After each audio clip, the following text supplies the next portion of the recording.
this thing on. You got a nose like this, buddy. Never mind, we will take care of it here. Period. Mute him back again. Just unmute his phone.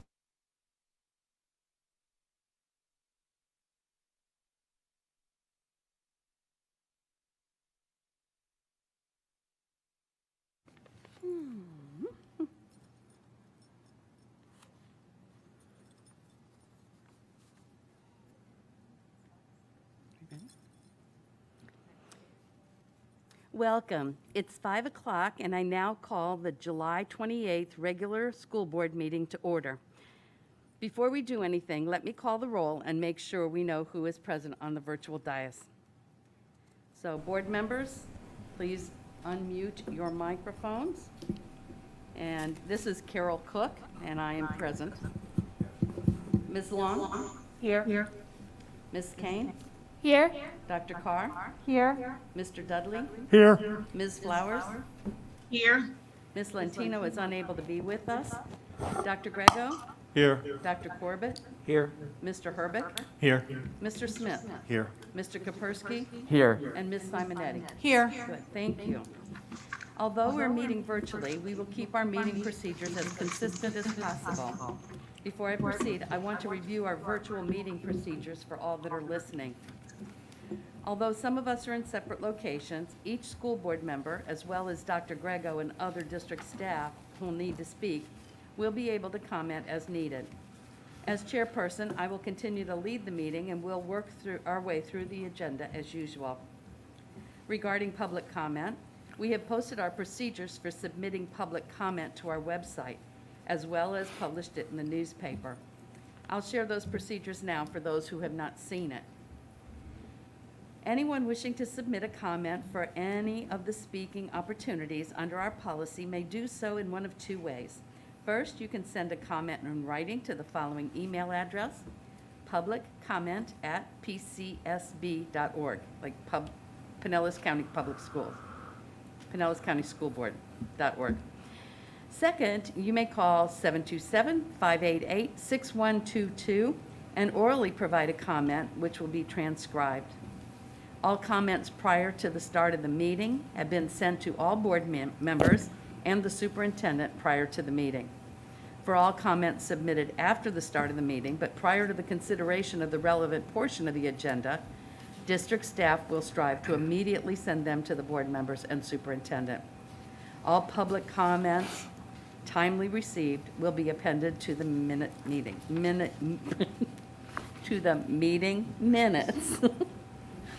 Lastly, I want to thank everyone listening for their interest in Pinellas County Schools and ask that you continue to support public education, not only during this period, but also after we overcome the current challenges. We will continue to strive for 100% student success now and in the future. So with that, we'll begin our published agenda. For our invocation this evening, I would like to welcome Pastor Glenn Glimpf from the Prince of Peace Lutheran Church in Largo. Pastor Glimpf, are you with us?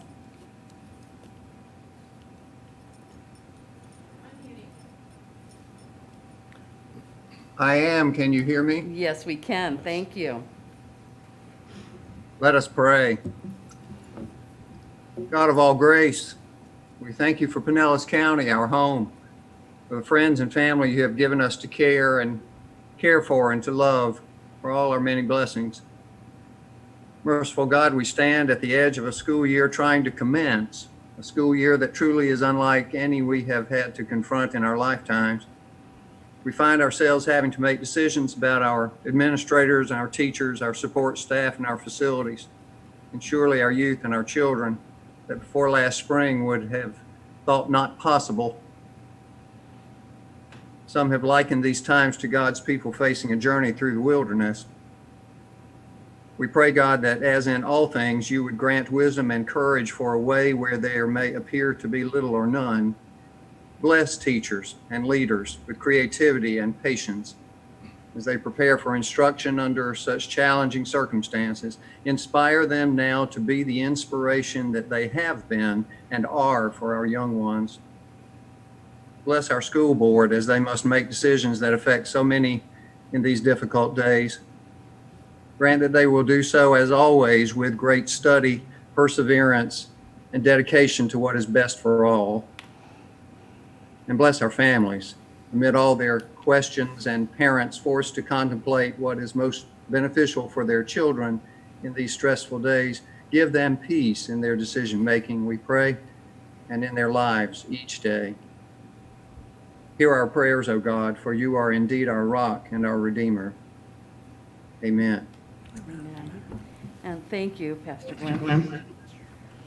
Throughout Throughout this this time of virtual meetings, we still like to shine a spotlight on our students.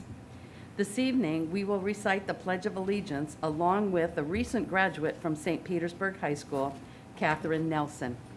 It will be followed by the National Anthem, which will be sung by the Dunedin High School Choir.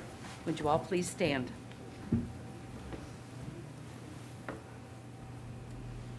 I pledge allegiance to the flag of the United States of America and to the republic for which it stands, one nation, under God, indivisible, with liberty and justice for all.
Very good. Thank you, Dunedin High School, for that lovely rendition of the national anthem, and also Catherine Nelson for leading us in the pledge.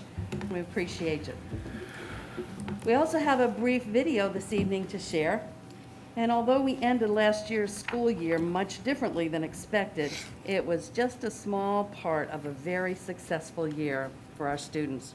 We wanted to make sure that our students were recognized for their success. That's why district staff worked so hard to make sure all of our annual award ceremonies were held virtually in the spring, and that we ultimately hosted in-person graduation ceremonies. The ceremonies were certainly unusual, but it was wonderful to see the students and their families celebrating this tremendous milestone. Let's take a look at some of our graduates. It's quite amazing. I didn't think it would happen for them. And to give them the same accolades of coming across that stage and accepting their diplomas was such a way to get here. It was a very exciting feeling. My baby has grown up. She's come through high school, and I'm so proud of her. Such a beautiful young lady standing here next to me.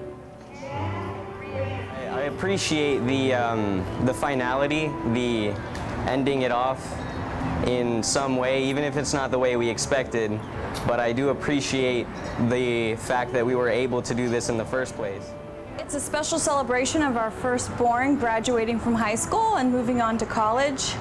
And we're very excited and thrilled at her experience that she's had thus far. I'm excited right now. You know, a lot of years in the school, they made it. That's something that, you know, we have to celebrate, you know. I'm proud of him.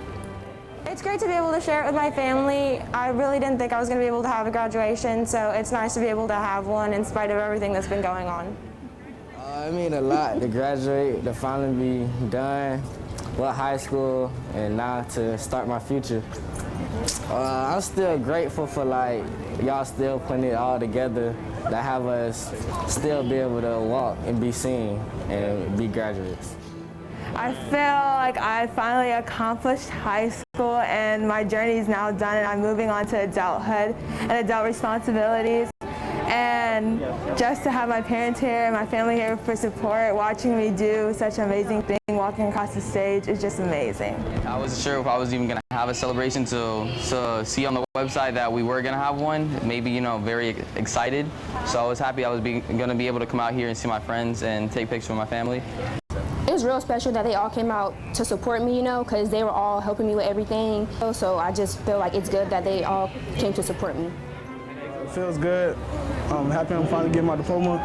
Been waiting a while, and I'm excited. It means a lot. Doing this for my mom. She died last year, and so this is really for her, and everything I do from now on for her. It definitely helped give me closure because at first, just with school ending all of a sudden, we thought we were just going on break.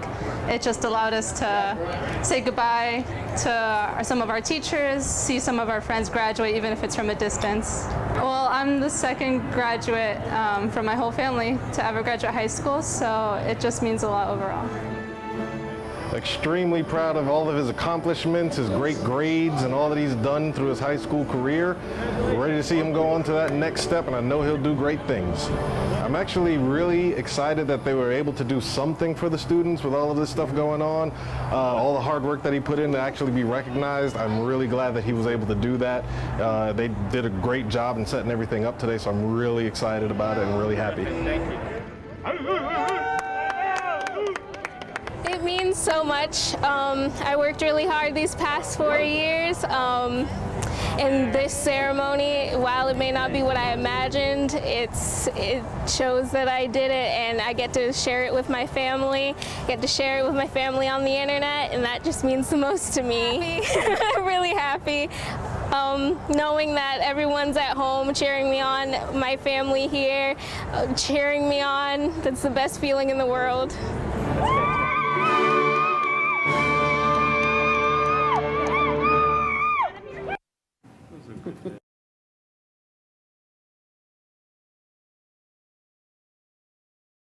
To host a safe and memorable ceremony for their students. So thank you to all of the staff who had their hand in making that happen. We'll now move on to the rest of our agenda. Dr. Grego, are there any amendments to today's agenda? Yes, Mike Grego. There's one amendment to the agenda, and it was the addition that was put in several days ago to the electronic version of 7.29, which is a request of the Turnaround Schools. Board members, this is the TESA, the Turnaround Schools Supplemental Services allocation that because there was no FSA, the state determined that the TESA funds would be allocated to the same schools that qualified for them the year prior to those. Those schools are listed in the agenda item, but I'll state them: Campbell Park, Fairmount Park, Gulfport, Lakewood, Ponce de Leon, and Sandy Lane Elementary Schools. So thank you. Okay. This is Carol Cook. So regarding the amendment to today's agenda, I find good cause to amend the agenda to add item 7.29, request approval of the Turnaround School Supplemental Services allocation plan for 2021. Board members, are there any items you wish to pull from the consent agenda? All right, seeing none, is there a motion to adopt the amended agenda? This is Mrs. Long. I motion to adopt the agenda. Do we have a second? I second. This is Renee Flowers. All righty, thank you. Okay, so we have a motion and a second to approve the amended agenda. All in favor will say yes when I do the roll call vote, please. Again, this is Carol Cook, yes. Mrs. Long? Yes. Ms. Kane? Yes. Dr. Carr? Yes. Mr. Dudley? Yes. Ms. Flowers? Yes. All right, it passes unanimously. Thank you. And what I should have mentioned earlier is that all of our votes will reflect a 6-person vote. We'll now move to special order. I see nothing on the agenda under that area, so we'll move to public comments on the agenda. There are public comments on the agenda regarding item 8.3, the amendments to the school calendar. There are also general public comments regarding the reopening of school and AMI kids. So we have seen them, and each board member has reviewed them. We have no unfinished business, so we will move to the consent agenda. Do we have a motion? I motion. Okay. This is Mrs. Long. Do we have a second to approve the consent agenda? This is Ms. Kane, I second. All righty. So we have a motion by Ms. Long and a second by Ms. Kane to adopt the consent agenda. Once again, I will go through a roll call vote and say yes if you are in agreement and no if you are not. This is Carol Cook, and the answer is yes. Mrs. Long? Yes. Mrs. Kane? Yes. Dr. Carr? Yes. Mr. Dudley? Yes. Ms. Flowers? Yes, and I'd like to make a comment after the vote regarding item 7.29, please. All righty. And it passes unanimously. All right. Ms. Flowers? Thank you. Dr. Grego, I just want to make sure it is clear for anyone who may be listening in and for anyone who may listen later. The schools that you just cited for 7.29, those are not F schools. Those are in fact schools that have raised their grade but are still receiving the additional supplemental assistance so that we can continue to move them forward. Is that correct? That's absolutely correct. Most of these are C schools, and it's just that they carried over because last year there was no testing, so the state was kind enough to continue to provide additional resources. So, you know, one of the things we always talk about, Ms. Flowers, and I know you do and the board members do also, is that when we place resources into schools, when they raise that letter grade, we shouldn't be pulling those resources out the very next year. And so I am very appreciative that the State Department of Education continues to adhere to that and keeps these funds coming to the schools so that we can continue the upward trajectory these schools have already had. Thank you, Dr. Grego, and thank you, Madam Chair, for giving me that latitude. There appears to continue to be conversation in the community that references 5 failing schools. And I just wanted to make sure, again, for anyone in the listening audience and anyone who may listen later, for them to understand that we don't have those 5 failing schools, but we are still and should still lend support. So thank you so very much for allowing me that latitude. Thank you, Ms. Flowers.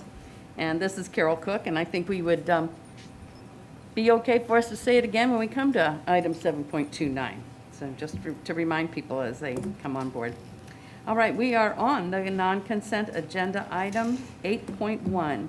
Request approval of the recommendation of the district's referendum work group for the expenditure of the referendum funds for year 16.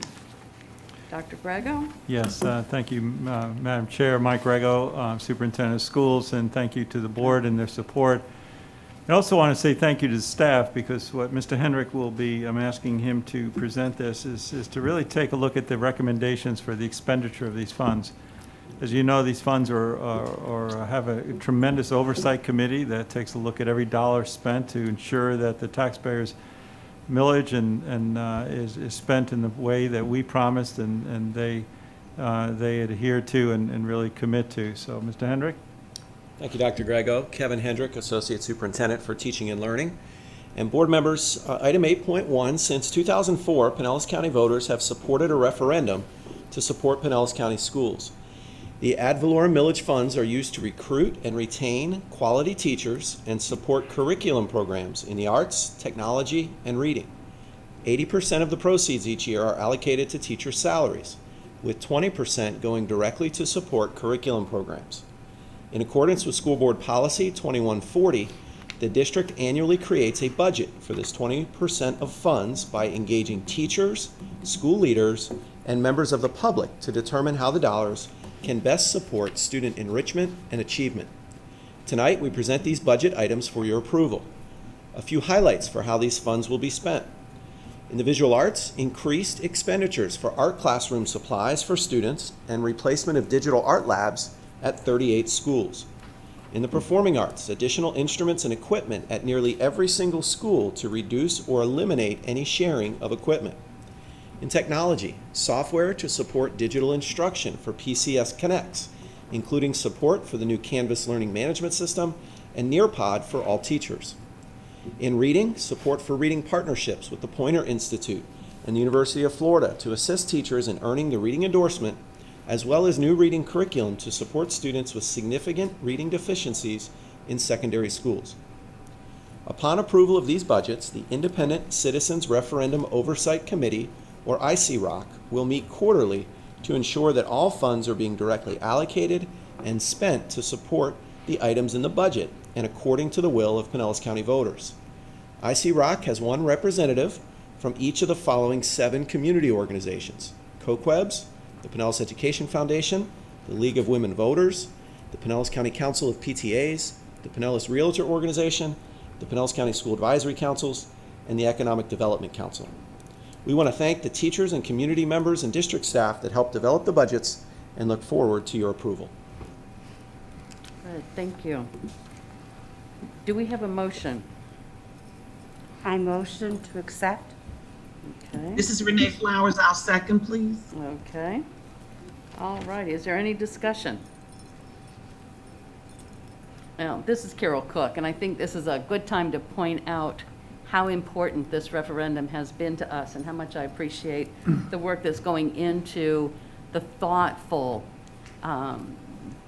dividing of the funds to make sure. The technology, as we've mentioned over and over and over again, we were able to get on board with this because of the referendum. We were able to put computers or iPads, laptops, whatever, in the hands of all of our students during the time. And we're moving toward our one-on-one. And I think it's wonderful. The arts have flourished as a result of this.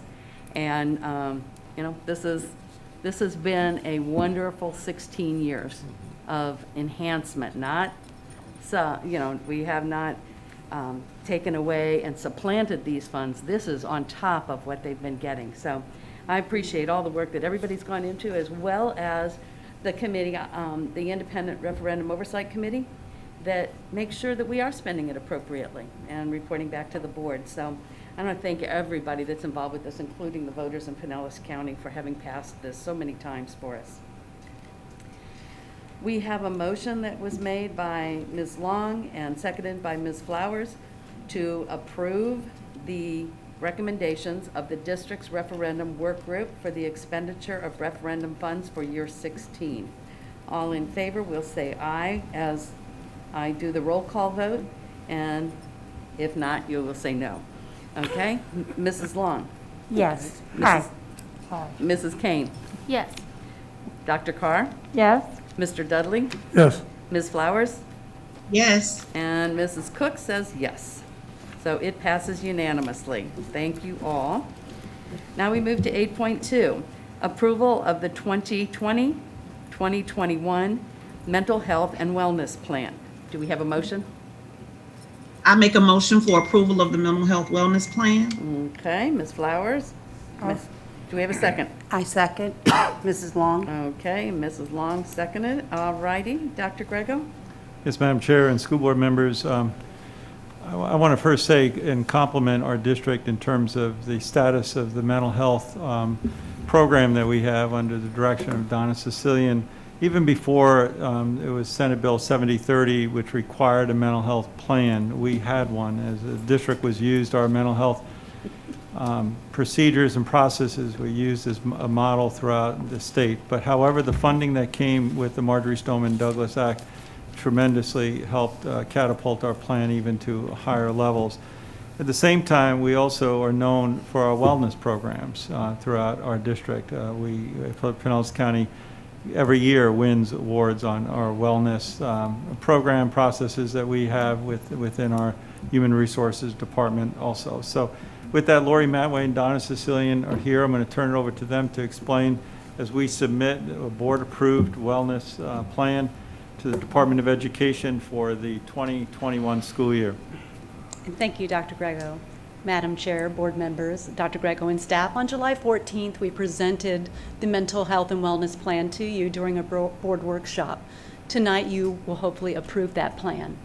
For the past 2 years, we've had the benefit of these additional funds to support our students with training for our staff and as well as additional staff to give one-on-one assistance to students. This year's plan will expand the following: additional mental health and wellness training, increased access to student service staff, suicide prevention, which includes our Sandy Hook Promise partnership, substance abuse prevention and intervention, and screening and assessments for all at-risk students. Now I'd like to turn it over to the Executive Director for Student Services to provide a little bit of additional details. Donna? Good evening, everyone.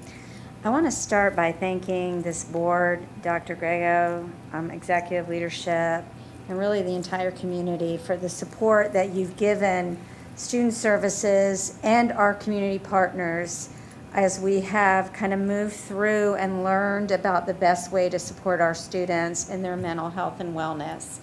And so the plan that you have before you this evening expands even beyond these additional dollars because of your commitment, as well as the eagerness of our staff. Our student service leadership team, with the help of Dr. Connage and Special Projects, has been able to get many different grants and resources to supplement both the funding that you provide, the funding that the state's providing through this plan. So we really wanted this plan to be more of a comprehensive look at what we do in Pinellas County Schools, even beyond the money that we get for mental health allocation, because you have been committed and you remain committed, and we appreciate that. And we want you to know the good work that's being done with the money that you are allowing us to spend in this area, as well as the money that the state and the state legislator has granted us. So that's really what you have before you. And as Lori, Ms. Matway said, we did go over it in more detail for you at the workshop.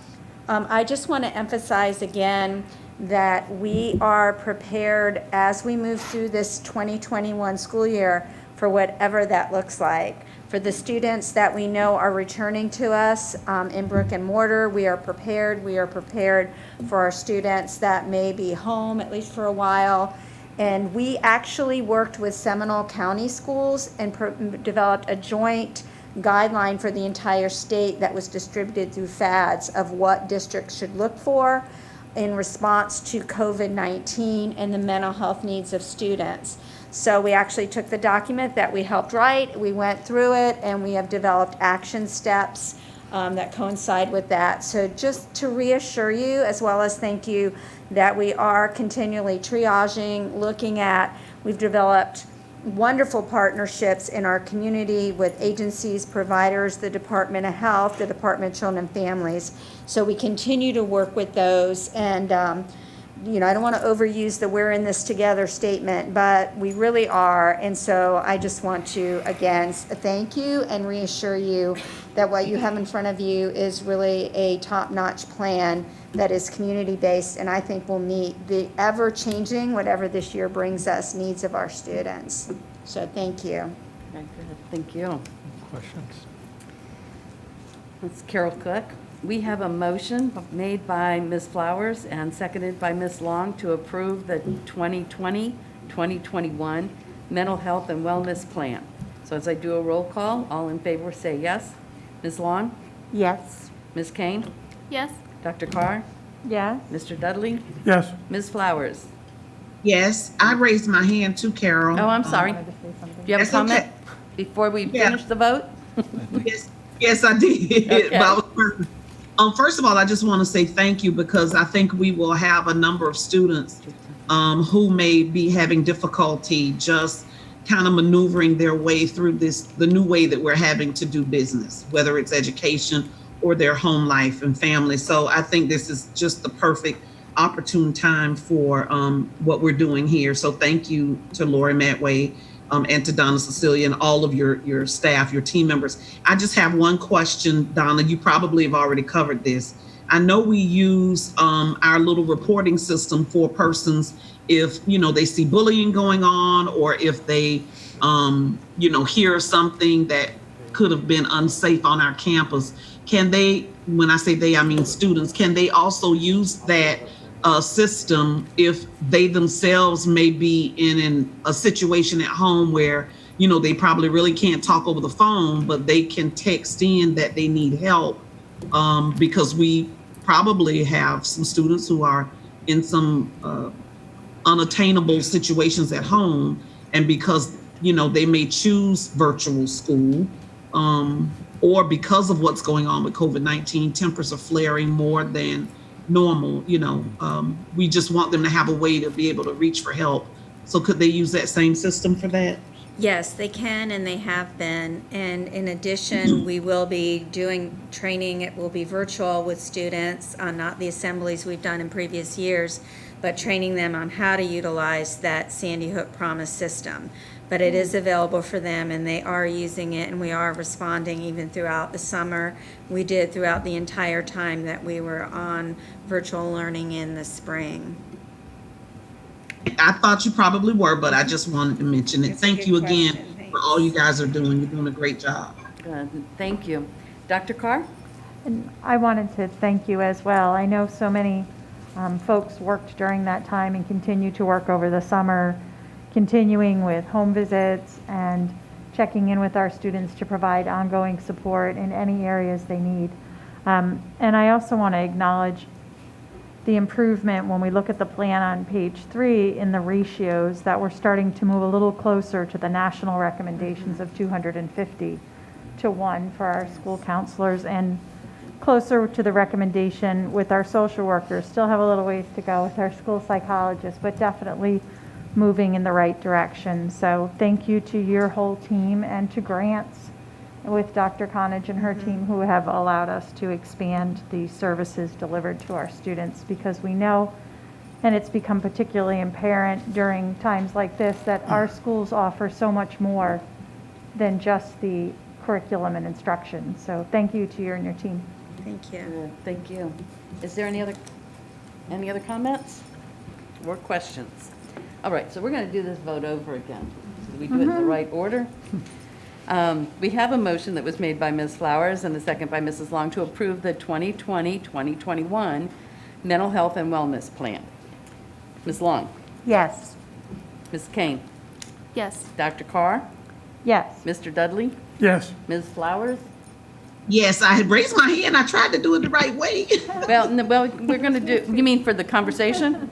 Yes. Yeah, well, yes. that would mean I'd have to look at it to see, so it was my mistake, sorry. And Mrs. Cook says yes, so this also passes unanimously. We'll now move on to 8.3, and I will check for hands before we go into the vote. Request approval of the amendment 2020-2021 instructional calendar. Do we have a motion? Madam Chair, I have a question. You have a motion first. Okay. I will make that motion so that someone can second for purposes of discussion. This is Renee. Okay, do we have a second? I'll second. Mrs. Long. Okay, and let's let Dr. Grego introduce it, Okay. and then we'll do the questions and discussions. I promise we'll do it this time. Dr. Grego? Yeah, thank you, Madam Chair and school board members. I want to first thank you for your flexibility, as I was on call today with many of the superintendents throughout the state, and just about all of the districts are following suit or have already done so, of moving the start date for a variety of reasons that we could spend a lot of time on. And we did in over a 4 or 5 hour workshop where we talked about our My PCS Online and some of the indications that were driving us that way. Likewise, I also want to compliment and thank the board for consistently looking towards to the medical profession for driving our decisions and for helping guide our thought processes. And I can tell you that I did consult with our doctor group, and they certainly concur that we're moving in the right direction by providing a little bit more time with this virus. As we see, even in Dr. Cho's conversation with me yesterday, he very much is appreciative of that, because as the positivity rates are tending to decrease somewhat, but it's not enough, and it's not soon enough in terms of longevity. So having these extra few weeks really will help us to determine, as this board is committed, and certainly I am too, to ensure safety in our schools. Second, with the huge undertaking of our My PCS Online, it is a major scheduling initiative throughout our district. We're meeting with principals on a weekly, if not bi-weekly basis, to really work to pair teachers with courses and courses with My PCS Online, virtual, and so forth. And we need this time so that we we start it right, we do it right, and even though it's still going to have some challenges along the way, we want to ensure that we're doing it as well as we can, given the nuances of this, and working with many other districts along the way. We also want to make sure it's fair to teachers. Teachers were to come back the 3rd, and we just finalized some of the data. We're still getting it in, but last night with 5 o'clock ended our choices, and I'll report on that during my report out in great detail. But this item here is is solely about moving the start time and then adjusting that calendar. I want to thank Dr. Corbett and Paula Taxable, because they had to then assemble. We didn't just do this on a knee-jerk reaction. They assembled the calendar committee. I know Dr. Carr is a board representative of that calendar committee, so I'm sure she'll have some input to talk about, but she did provide that input, and she represents the board as well as many other representatives on the calendar committee that represent all other types of groups. It's a very sizable committee, so including our teacher unions and things like that. So this is a calendar that has been kind of vetted through a number of organizations, and we're pretty happy with it in terms of having to move it. We feel comfortable in moving it, and so it has a start date of school students have a start date of August 24th. I want to ask Paula Taxable to just review the details of it. You have it in your packet. You've had it there for your review, and then certainly if you have any questions with it. So, good evening, Madam Chair, school board members, Dr. Grego and staff. As Dr. Grego mentioned, I'm here tonight to present the recommendation to adjust the 2020-2021 instructional calendar. As Dr. Grego mentioned last week on July 21st, we convened the calendar committee to discuss this adjustment and to gather their input. 27 members were able to be on the Microsoft Teams call, and as he mentioned, it is representative of parents, teachers, support staff, instructional staff. We had district staff, administrators, school board member, as well as other various community groups in attendance. So just a couple of the highlights for the proposed calendar include a school start date for instructional staff on Thursday, August 13th, students returning on Monday, August 24th. The 7 days of pre-planning for 10-month teachers remain intact. We feel that these days are specifically important this year as our teachers are focusing on the new processes with Learning Canvas and also reviewing the safety processes to be prepared for that first day with students. There will be 88 days of instruction during the first semester and 98 days during the second semester. The non-student days for instructional personnel have been adjusted to coincide with the end of each quarter. And so they now will be on October 26th, January 19th, and April 1st. You'll notice that the first semester is now being moved to end in the mid-January. You'll also note that we have adjusted the potential hurricane makeup days. Sorry, Mr. Herrick, that I'm mentioning that. But they are detailed by the number of days total that we are needed. So we adjusted those to represent that October 26th, January 19th, April 1st, and if needed, November 23rd and or 24th. The Thanksgiving break remains the same as the original calendar. The winter break also remains the same, with the one exception that all students and staff will return on Monday, January 4th. That was previously identified as the break in the semester, but since that's been adjusted, that was adjusted as well. The spring break, March 13th to the 21st, remains the same, and the school ending date for students will be Wednesday, June 9th, and the last day for 10-month instructional staff will be Thursday, June 10th. And those are the highlights of the new proposed calendar, and we thank you for the consideration this evening. Very good, thank you. Mr. Dudley?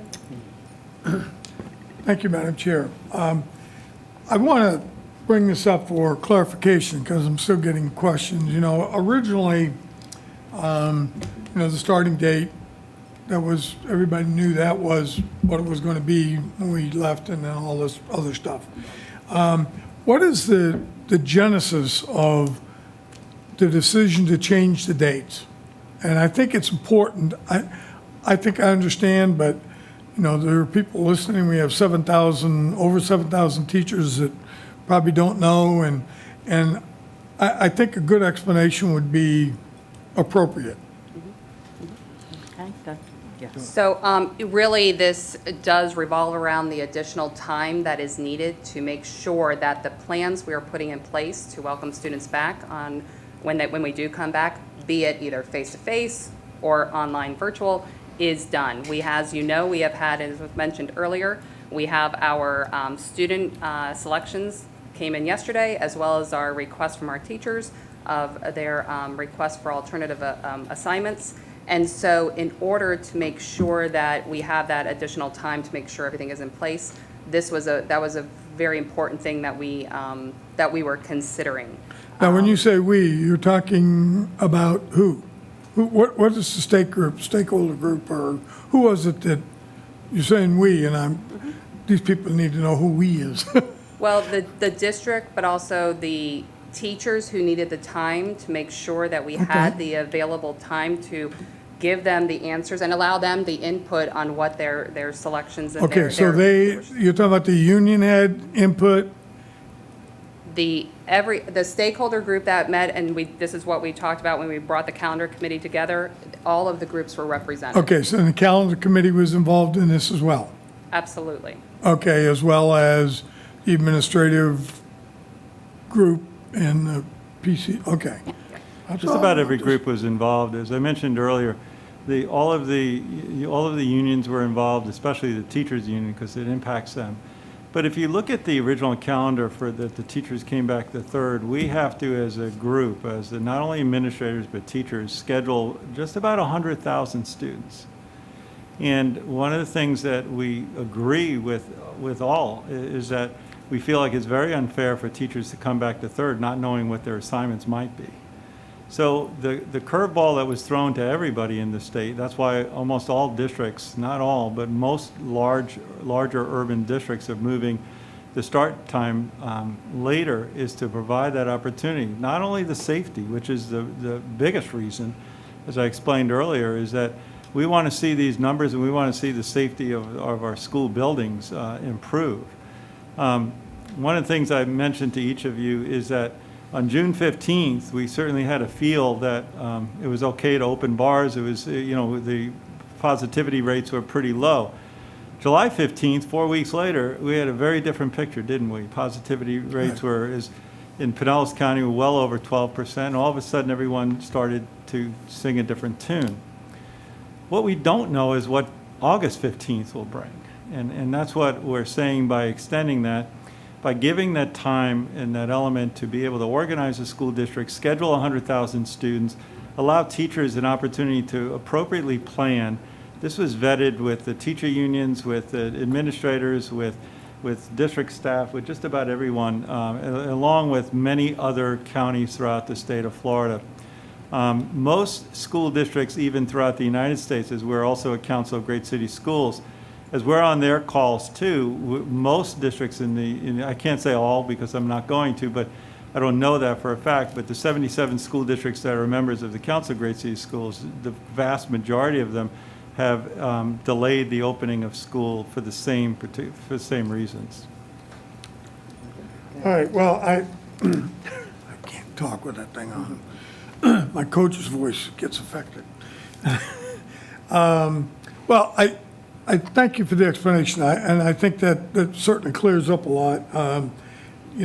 Schools were notified, kind of, I guess, before everybody else knew, and that's kind of, they knew, but none of us knew, and that was kind of me personally. I heard the school was starting on 24th from the school, and I just would have liked to have been communicated that earlier, but I get the explanation, I understand, and it makes sense, and I thank you, and appreciate the hard work, Ms. Carr, Dr. Carr, that you put in on that committee. You're 50% of the people love you, and the other 50 don't. Can I make one more comment? Yes, sir. One of the things that's so critical when we're working in a time like this is that we do, and I agree with you, Mr. Dudley, is we do like to vet a lot of things with practitioners. So if we came to the board with everything that we're thinking about, so we talk with principals, we talk with assistant principals, we talk with the unions, we talk with and we formulate what we think is maybe the best suggestion and best recommendation from the board. I'm really proud of staff because what we end up doing is bringing the best recommendation to this board. So yeah, you're probably going to hear as we involve principals, we involve other stakeholders in the decision-making process, that many times when we involve them in that decision-making process, they'll say, that's not a good idea. This is even a better idea. And so we formulate that best idea through vetting it through many groups and organizations. So I want to thank staff for doing that. And as you may hear things that we're thinking about that may never materialize also. But in this case, we talked about various start dates. I got to be honest with you. We talked about the 17th. We talked about the 24th. We talked about, and I'm not sure whether you heard all of those, but I did. Yeah, but we landed on one because the principals, those practitioners and the teachers, those are the people we have to truly listen to and keep an ear to the ground and say, what's the best, along with the medical doctors. So we have tons of input that's being given to provide these recommendations to this board. But grant we have so many different voices right now. I appreciate the Well, that's exactly the old genesis of my question. I think that kind of cleared up a lot, and I appreciate it because 7,000 teachers now have a better idea. Very good. Thank you. Thank you. Thank you. Dr. Carr? Thank you. I represent us on the calendar committee, just like you represent on the discipline committee or any other committee. It wasn't the instigator of the move to make this change. But during I'll share and report back to the group so we can vote here, additional information that was shared at the committee. One of the concerns was related to the effect on the salary schedule. So that was brought up, and maybe Mr. Smith or Ms. Texel or maybe Dave Richmond from HR could articulate that better than I could.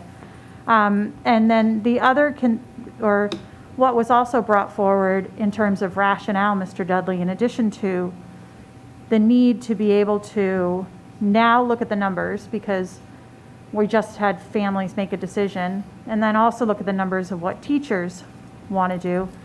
There was also the physical logistics and the feasibility of being able to move furniture, change classrooms, develop plans within each school site based on the numbers. Because until schools know their numbers, they can't determine their master schedule. And then they also can't determine how to lay out each classroom because they don't know if they're going to have 18 or 12 or 6 students in the room. And you know, Mr. Dudley, having worked in schools, how long it takes sometimes to get a bookshelf moved. So imagine trying to get all of this furniture and all of this equipment moved and social distance and define flow of the day, dismissal. I mean, and all of those things really can't happen. I think there was a little bit of a miscommunication, and just because so many moving pieces and things happening, that there was a perception, and maybe it was misidentified in the news or something, that this was giving teachers extra time. In fact, it's just moving it back. It's really giving all those individuals who support teachers the time to make sure that if and when we return, it's adequate for them, and that we can even move forward to return, because you can't develop master schedule that quickly, because really what we're asking administrators to do is run 2 schools, right? Because they're going to have to do a master in conjunction with district leaders who are really stepping in, providing support, I'm sure, from teaching and learning. But really, they're going to have to develop like 2 master schedules. And, that's a heavy lift for your school counselors or your APCs and your assistant principals. So all of those individuals. The concern I do think needs to be brought up, so like you said, the listening folks can understand. And while all groups were represented, there was one no vote. It was not unanimous, so I think that's important to acknowledge too, because potentially one group that is most impacted is our support staff. Because by the delay in start, because so many of them are 10-month employees, Hourly wage. that would affect them. So I think maybe others could better give the numbers, because it's probably, I don't want to misstate it if it's changed since then, but exactly how many people it would affect, how many instructional and how many support. So we as a board make the right decision, because it's really not about whether 50% of people like me or don't like me. It's about us as a board, you know, and when I serve on a committee, I always feel like it's my responsibility to bring back the information to the board so that when we move forward on a decision, we're all well informed. And I know all of you do that when you serve on committees, and I really am appreciative of that. So maybe you could go and give us those numbers, Mr. Smith or Ms. Texel. Either one. Make it clear, they're not you they don't, it's the decision made. Absolutely. And I can understand with any decision that we're making in this particularly challenging situation, there's no perfect fit for anyone. And it's also very stressful, and folks are in crisis because of this situation. And when we are in crisis, we have an expectation of information to relieve that crisis. And we are unable to give them information that they need sometimes. And sometimes our information is changing. So that's very difficult for our staff, and I think we need to acknowledge that. You have to make sure the plan's ready. Before, Mr. Smith, before you do that, Ms. Flowers has a question that also may relate to this. So let's get the questions and then get the answers out from the individual people. So Ms. Flowers and then Ms. Kane. Thank you, Madam Chair. My question is to Dr. Grego or Dr. Nicole Carr. Was there any discussion when we talked about the start date of being August 24th that if things did not turn around or if numbers rose to an alarming level, any level is alarming, but if that were the case, that we would take another look at the start date? During that meeting, Mrs. Flowers, that was asked, and we were told that that's not what the meeting specifically was about, that decision was a separate decision. This was a decision about the start date as it relates to if we're starting, but there wasn't specific discussion about whether or not we should start face-to-face at that meeting. Thank you. Ms. Kane? Thank you. I want to thank you, Dr. Carr, for bringing to light some of the contingencies that I do think as a board we need to decipher as we make the decision on a hard start date, because we do need answers to some of these questions so that we can relay them to our constituents and also to staff and teachers throughout the district. And I think, as you pointed out, it's a lot of moving around of our staff, and one of the major contingencies that was discussed during the workshop was our contingency plans for contact tracing throughout the county. We have had multiple discussions with the Pinellas Department of Health. I know Dr. Grego has been speaking with them regularly, as well as staff. And I feel like, is it going to be, part of the plan to have those contingencies laid out, a sure plan in place for teachers and students and parents and staff to deal with the crises that may arise or that we know will arise in the school building in regards to logistics, in regards to moving around in each individual school plan, and how are we going to have schools devise those contingency plans. We don't have a lot of specific information currently, and we were not given a lot of specific information at the last workshop. And I've still been questioning the Department of Health as to what it is that we need to do. And I feel as we're moving towards the opening date, we need that information for everyone involved. So I'm just stating that fact. But I want to thank you for bringing that up, because also it would be nice to know what I know we had briefly spoken, Dr. Grego, about what could be done about the salary issue. So if we could talk about that as well. Sure. Thank you. Can I? Okay, Dr. Grego, do you want to speak, and No, then not- we'll go not- to Mr. not- Smith? Not if there's another board member who wants to speak. I don't see. Ms. Flowers, your hand is still raised. Do you have another comment, or is it still just not taken down yet? I'm sorry, I didn't take it down. I'm taking it down now. Okay. So Anybody? you- Okay. I'd like to make a comment because, thank you, Mrs. Kane, for probably the one thing that's really stressing every superintendent and school board in the state of Florida is the matrix or the protocols for positive cases, when and if we return. And those things, as I mentioned to you, I have a meeting with Dr. Cho tomorrow with some other medical professionals to try to draw up a matrix that works not only for Pinellas County, we also, through FADS, are taking a look at trying to do something statewide. Because every superintendent and every board is struggling with that answer and that question, which is really a great question. It's not if or when we can open schools. I know we're a little bit off topic here, I apologize. But it's not if and when we can open schools, but it's how to sustain and what the protocols or what that matrix will look like. I know that we mentioned before about some of our support staff employees and the salary delay, even though no one will have a salary reduction this year. I mean, no one will. In fact, I'm excited about some of the potential teacher raises that I want to talk about a little bit later on, but no one will have a reduction. It's just that delay. And whenever you have a delay in the summer, we quickly reached out to our partners in both Suncoast and Achieva, and I want to thank Kevin Smith, and he'll report out on the Achieva, what we're calling a bridge loan. That's and I want to publicly thank Gary Rangoli. I called him up, and within an hour, we had a response from Achieva, so they're a great partner with us. It helps us a little bit, but those are the things that if we know about, we can try to help fix, and we can try to help circumvent. Nothing's perfect. Everyone wanted to delay it, but then that delay caused a delay in a pay, so let's see what, everything has every action has a reaction sort of thing. So, Mr. Smith? Certainly. So, Dr. Carter, to answer the first part of your question. The impact on 9 and 10-month support and 10-month instructional employees is that we'll be starting and ending 8 days later.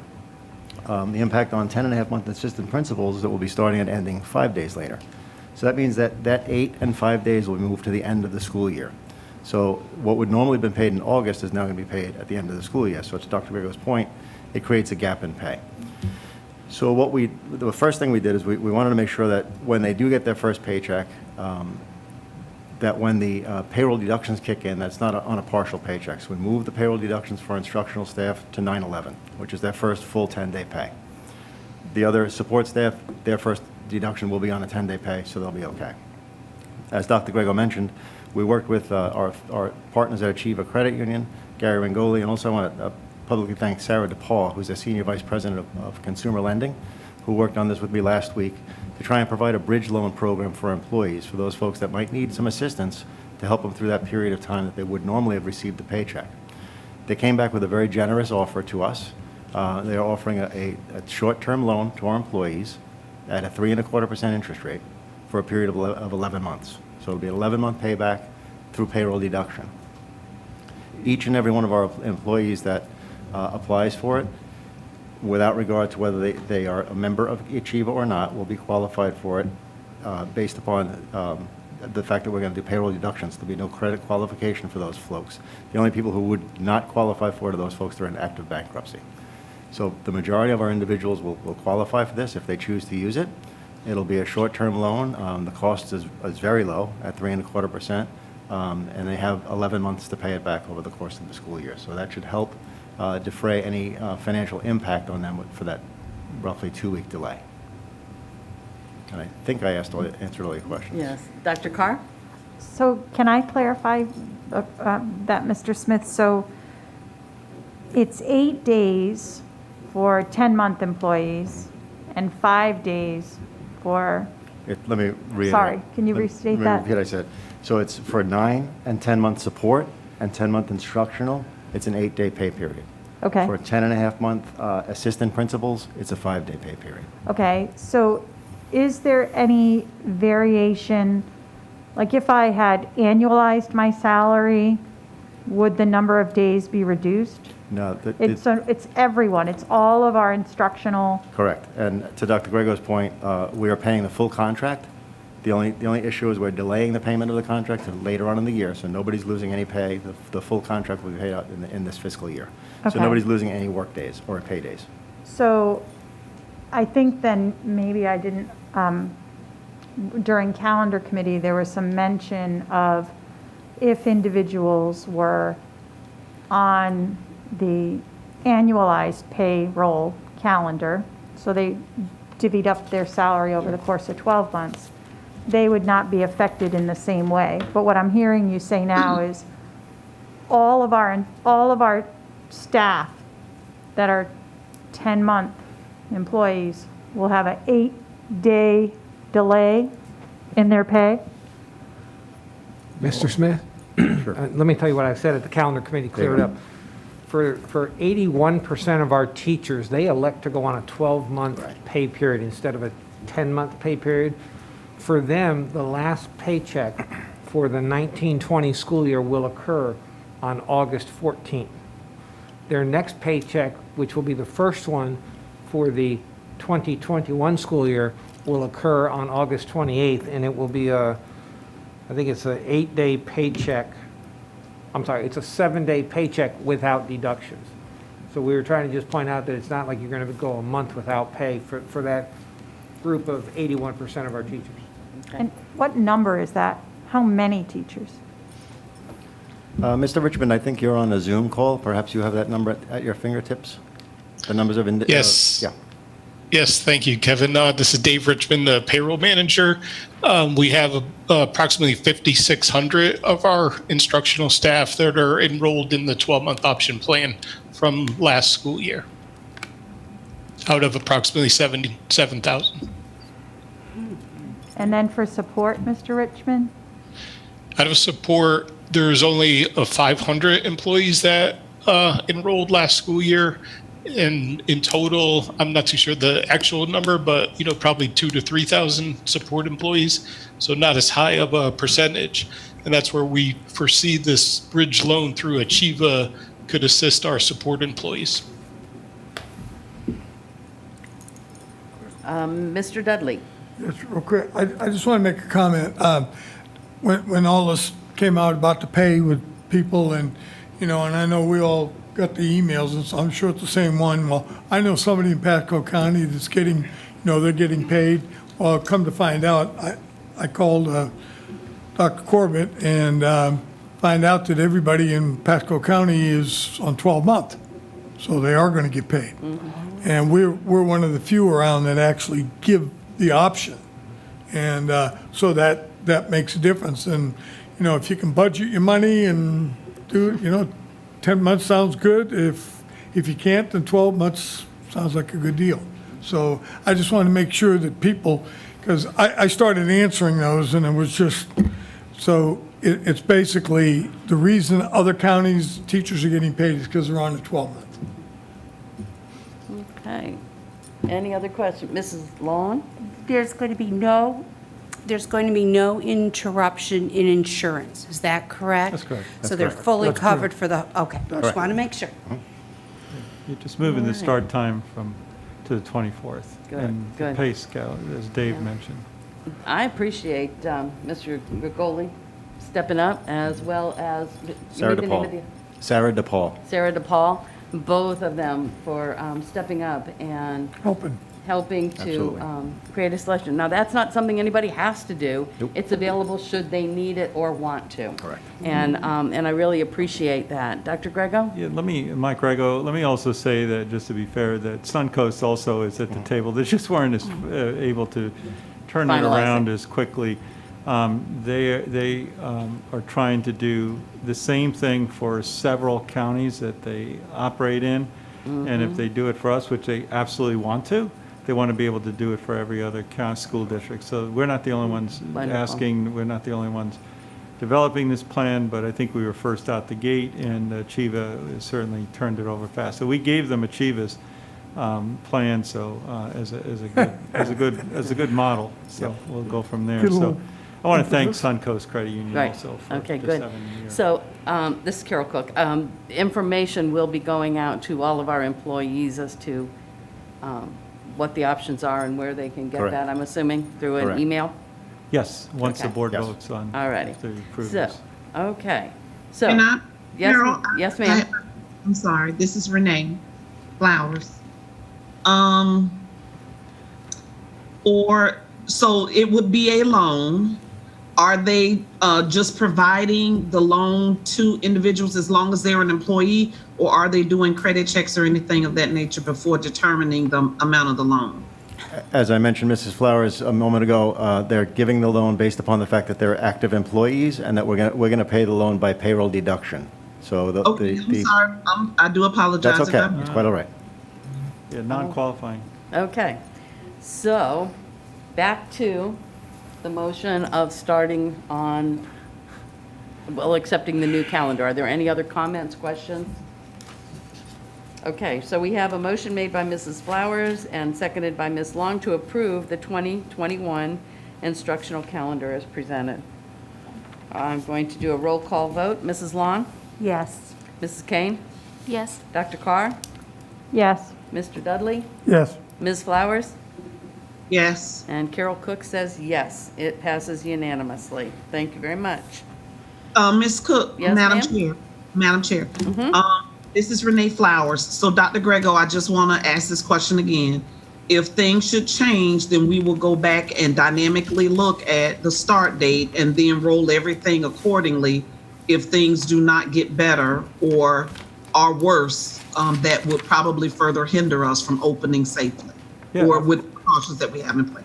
Absolutely, and this is a movement that this board, I think our employees need to know when we're going to start school, but as we know, as you stated, Ms. Flowers, this is a fluid environment that we live in, and there's a difference, and we were also having discussions, there's a difference between starting a school year and how we start a school year too. So this does us great good. Thank you to the board for allowing us to at least get communications out to our employees, our parents, our teachers, and we have a lot of work to do in the next 3 weeks. Let me say that perhaps one of the heaviest lifts I've ever experienced to reschedule. As and Dr. Carr said, we're actually doing 2 schedules in every single school in this county. But we'll work it, and we'll do it, and we'll do the very best job we can. Madam Chair, may I ask something of staff? You may already have this on your radar, but once you have a better idea of the number of students that have, or families that have selected brick and mortar versus MyPCS versus Florida Virtual, can we have that information presented to us in the workshop? He's going to give it to you today. Oh, okay. Well, and we'll probably have some laggers. And then I'd also like, he may or may not have this today. I'd also like some additional information related to the number of students that will be traveling on buses. I know there was one comment or response by staff back to someone saying that we would work extremely hard to make sure there was no more than 2 persons to a seat on a bus. But if you look at what the proposed standard is, it shouldn't be 2 people even on a seat, let alone 3. So if we could maybe have some of that information provided at a later date, because of course you wouldn't have that necessarily today. All right. Yep, good, thank you. All right, we are now to new business. Items introduced by the superintendent. Dr. Grego. Thank you, Madam Chair, and thank you for the very purposeful and informative discussion by this board. I really do appreciate your good thought partners in many of this work, much of this work, because this is not easy to navigate. And the more input and the more discussion we have, I think always the better result. Let me go back a little bit, because I know Ms. Kane brought it up too in terms of the MyPCS online. I am going to give this board and the general public some preliminary numbers as Monday evening, last evening, we closed it down. But let me also say that we have new people coming into our district. Some people weren't able to get on. Our principals are handling this. Our principals are extremely compassionate people. They're working with the parents and the individual students at each of the school sites. That's the best way to do it at this point. But we have the majority of the people, vast majority of the people coming in. But I also want to say is we also have our first budget hearing today, that all of these types of things have budget implications. And I want to reiterate and thank this board as the state is looking and certainly has liked our My PCS Online choice environment for our students, and so are our parents. But I also think it's very important, as we talked about, the accuracy of our communications.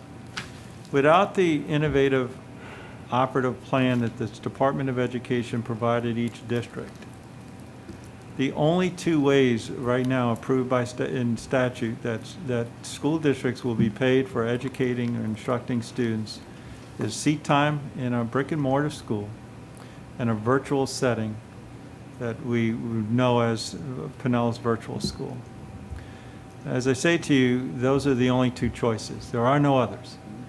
So one of the things that the department did, and I don't know whether they're getting enough credit for it, but let me say I give them credit for it, is that they provided us an opportunity to get fully funded FTE for the My PCS Online. Prior to that, there was no such animal. So you either fit into that square peg into one or the other. But let me also reiterate that the virtual education is done at a much higher student-teacher ratio, much less expensive because you're not running full buildings. And the funding per student is and I'll speak in generalities, and Mr. Smith, you can correct me, but it's about $2,600 a student less than the student who comes into a brick and mortar school. So if we take just the number of students that chose My PCS Online, and they might have been, and I know this is hypothetical, but let's just say for the discussion, we take that the number of students who chose that and said, you know, I really am not going to. My only option is to go to a virtual setting, 24/7 Pinellas Virtual. If you take that 2,600 times the number of students, we would have to reduce our budget by about $86 million, which would be a disaster for any district, not just Pinellas County. So my statements are centered around the importance of the My PCS, the importance of that innovative practice, and the importance of the state allowing fully funding the students' FTE by having a remote learning environment that before this did not exist. And I think sometimes there's a gap in that, not necessarily by this board, but by the public too.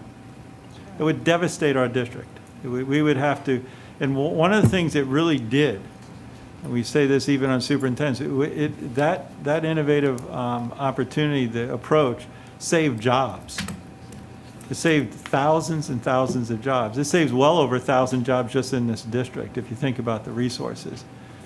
In most cases, it saved jobs of some of our least paid employees, our support staff employees. Because if we run everything virtual, then bus drivers are really not needed. And so I want to, reiterate the importance of what we are setting up and what we're setting up in our school district. Our plan was submitted. We had a few options and changes that we made. The department likes it, but we had to continually say, and I love the investigation, and we just had to talk a little bit more about how we are monitoring the progress or the lack of progress of our students after the last 9 weeks. We just had to clarify some things. Everything else looks really good. So from last night, we've had a tremendous response from this community, and I want to thank the Pinellas County community. They're always there. They're always there during the hard and good times, the challenging times, but they're always there. And as it started out, we ended up with about 63.5% of our respondents wanting or choosing, opting to go back into the school building, the brick and mortar building, with about 36.5% going into some level of virtual education, 33.5% going into My PCS Online. So if you take those 33,000 students multiplied times the $2,600 for the virtual, if the My PCS Online was not an option, that's where I'm getting that $86 million. That again would be devastating. So our plan is now looking at that, where we have a lot of new registrations. We had a principals meeting yesterday. We have one tomorrow again. Those online principals meetings are really, really working well. We get questions back and forth. We were able to meet with our principals at the drop of a hat. They are working tremendously. In addition, I want to thank Dr. Corbett for arranging this, but we brought back the data management technicians early to handle these types of requests. We're altering their jobs. We're altering what we're doing. We're altering timelines because all hands on deck at this point. We've got to get school ready. No matter what the delivery system looks like on the 24th, we're going to start school. And so we're getting people back. Everyone's chipping in. Everyone's working. Principals are working. APs are back. And we're working to build the schedule, and we started today. And I want to thank each and every staff member. The next question then is the teacher request, as we surveyed all of the teachers and what their hopes are and wishes are as we approach these very uncertain times. The first category is where teachers have distinct underlying health conditions, and these conditions are going to be confirmed with medical documentations, and they're asking for basically an accommodation as we're using the CDC guidelines. And 643 of approximately 7,500 full-time instructional teachers in our district have filed for that. And Ms. Texel in the Human Resources Department, if you have any questions, she'll certainly work in some of the details. But my goal in this superintendent's update is just to give you a little bit of the high level where we're at, because we have a lot of work to do, as I mentioned. The second category specifically talks about whether you're just simply 65 years or older. And we have 39 individuals in that. That's good news. I was really, say 39 and plus this 643. That consists of about approximately 9% of our instructional workforce.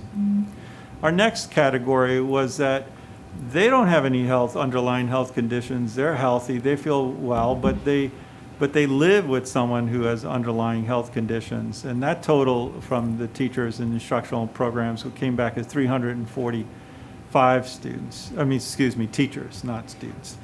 So all in all, it's about 13.6%. There was another category there that talked about they're healthy, they're fine, but they just really don't want to come back for a variety. They're not comfortable, and they're going to have to work through this. But the first three choices is about 13.6, and the last one that I'm categorizing is 566. It was a little bit more loose, but you know what? When that survey is given to the point of where this board just took action of delaying the start times, I'm certainly hoping as things get better, that number, we're going to deal with each individual teacher on an individual basis with that number. So if you look at it, and I don't have a crystal ball, but what I'm saying to you is that we have about 36% of the student body going to be working remote. That gives an opportunity for X percentage of teachers who either have a mental condition that's documented, is asking for an accommodation that we can sit down and start to pair. Let us start to do this work to see if it works. Let me also be very honest with you. The single classes and there's as many cases as there will be teachers. I'm not naive to think that this is a logistical, not nightmare, but heavy lift in terms of what we're doing. This is going to be difficult work, but we're going to work through each and every one. We're going to care for every employee, and we're going to continue to do so. So those are the numbers as it stands. It looks kind of encouraging that maybe the numbers can fit one another, but until we start to really dig down and take a look at this, we won't know.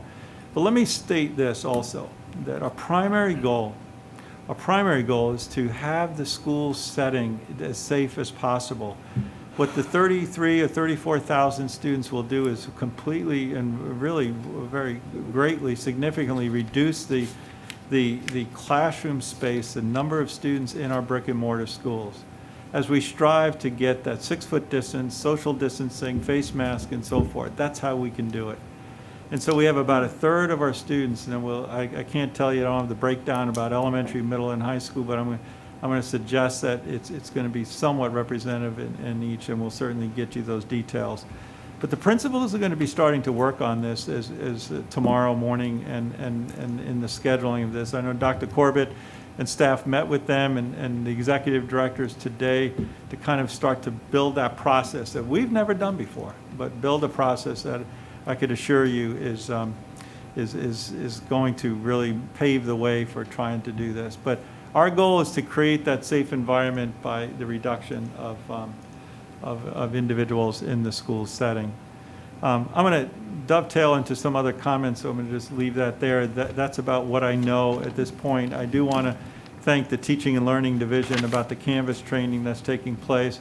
Teachers who are taking that are being paid for that training. Administrators are taking that training. Anyone who does it prior to the April 13th return to work for teachers will be paid a stipend. So I encourage teachers and others to take advantage of these type of summer training programs that we're trying. As a superintendent, I'm committed to paying people to the greatest extent possible. As I mentioned to you, we are having weekly and now bi-weekly principal meetings. We'll continue that all the way through the opening of school and may continue that practice. We developed a frequently asked questions document that is being posted and given to principals certainly on a daily basis. Our communications, we had a town hall meeting last week, over 36,000 views to date to reach our families. I presented to Leadership St. Pete this morning. We have a superintendent's roundtable to the business community. Next week, we've developed the frequently asked questions that we've posted on Reopenings, our website. That's about a 9-page document categorized. We send out PCS Connects emails to all of our friends, what I call friends of Pinellas, all of the business communities and other agencies out there. And we have continuously posted in social media, monitoring those responses. You know, when we started Let's Talk, I did not know it would be so needed as it was this year. I was kind of lukewarm on this. I want to thank Ms. Dull for pushing me on this, because this has been a lifesaver. We have just submitted in July, 1,859 questions were submitted in July, including 717 just in the last 7 days. But you know what it does? It measures our response rates, and we have our average response time is 0.2 of 1 day, 0.2 of a day, and our customer satisfaction, our service score is an 8.5 out of 10. So we're continuing to strive, but those instruments continue to ask the people, so how well were you served? Well, how was the answer? And so our communications team is 24/7 in terms of what we're doing. We have set up our COVID team. It's in place, 2 HR representatives, 2 registered nurses, as you heard through the workshop. Athletics, we're working very candidly and hand in hand with the FHSAA. They did vote also to move any kind of athletic practice cannot start any earlier than August 24th, which is our first day now too. So, and they are going to take it as it comes to. They're not going to make any decisions prematurely. They also too have a group of doctors working with them. So we're going to remain in phase 2. And I want to thank Al Bennett for his work. I also want to thank Al Bennett because this past summer we had driver education, and you might not have heard a beep about it. We serviced 500 students without one case of COVID-19, and parents and students were excited. That is an exciting time of life, of learning how to drive and getting your license. So I want to thank Al and our driver education teachers for truly wearing their mask and changing how they do things, but still getting it done. I also want to, we talk so much about the COVID-19, which is absolutely necessary, but let me bring us back to our core business. The Richard O. Jacobson Technical High School received the Florida PTA State Award. They held their annual leadership conference last week virtually, and Principal Marty Giancola was named as one of 3 outstanding administrators for the state. This award is to recognize the school administrators supportive, helpful, and personally involved with the PTA. The school also received one of 3 humanitarian awards. If you remember the nonprofit Sleep in Heavenly Peace, 200 students built 40 beds for children to sleep instead of sleeping on the floor, that they truly, truly needed that. Also want to say thank you to Pinellas Park High School and also Representative Charlie Chris, who introduced legislation in September calling for the creation of the Coast Guard JRTC in Pinellas County. And we have one of 3 now, Coast Guard JRTC programs. Pinellas Park High School, you saw an article that was printed on it recently where we couldn't be more proud. We have one of the nation's largest Coast Guard air stations right here in Clearwater. We also have a new MIT, Massachusetts Institute of Technology collaboration with the advanced STEM program at East Lake High School students. I couldn't be more proud of. And we talk about changing the way we do things. I want to say thank you to Dr. Brim. Our strategic partnerships and what we're doing in that family relations isn't resting either through these conditions. We're developing with a parent connection, and that is putting programs online. And our next one is Dr. Carly East, a clinical psychologist or psychotherapist who will speak to the following parent concerns about mental and emotional well-being of their children, dealing with isolation and depression during COVID-19, some very relevant topics that are taking place. So I want to thank Dr. Brim and her and Laurie Matway and her whole division for truly trying to find different ways of doing things. I know that was long. That concludes my comments. Thank you for the time. Good. Thank you, Dr. Grego. Items introduced by the board attorney. This is David Kapersky, the school board attorney. I don't have any report this evening, ma'am, other than just to remind you to check the time. Yes. Thank you. Good. Thank you. We got 5 minutes. And school board members, we have 5 minutes for board We're gonna need reports probably more. before we go to time certain. So we'll start with Ms. Long, then Ms. Carr, then Mr. Dudley, then Ms. Kane. We will stop in the middle of board reports and go to our budget hearing and then come back. So, Ms. Long? I have a request, Dr. Corbett.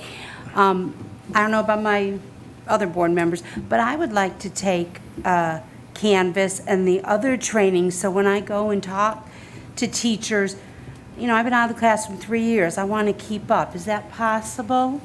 Yes. We will Could send we you the arrange that? We'll send you the instructions to it, yes. Excellent, thank you. You won't be paid. All right, I'm ready. Thank you, Mrs. Long, What for did being you- brief. Dr. Carr? I missed it. Should I wait until after? No, if we we've need got to a take couple break minutes. for dates? Okay. The, Are you going to, wait a minute, let me ask. Are you going to be long? probably.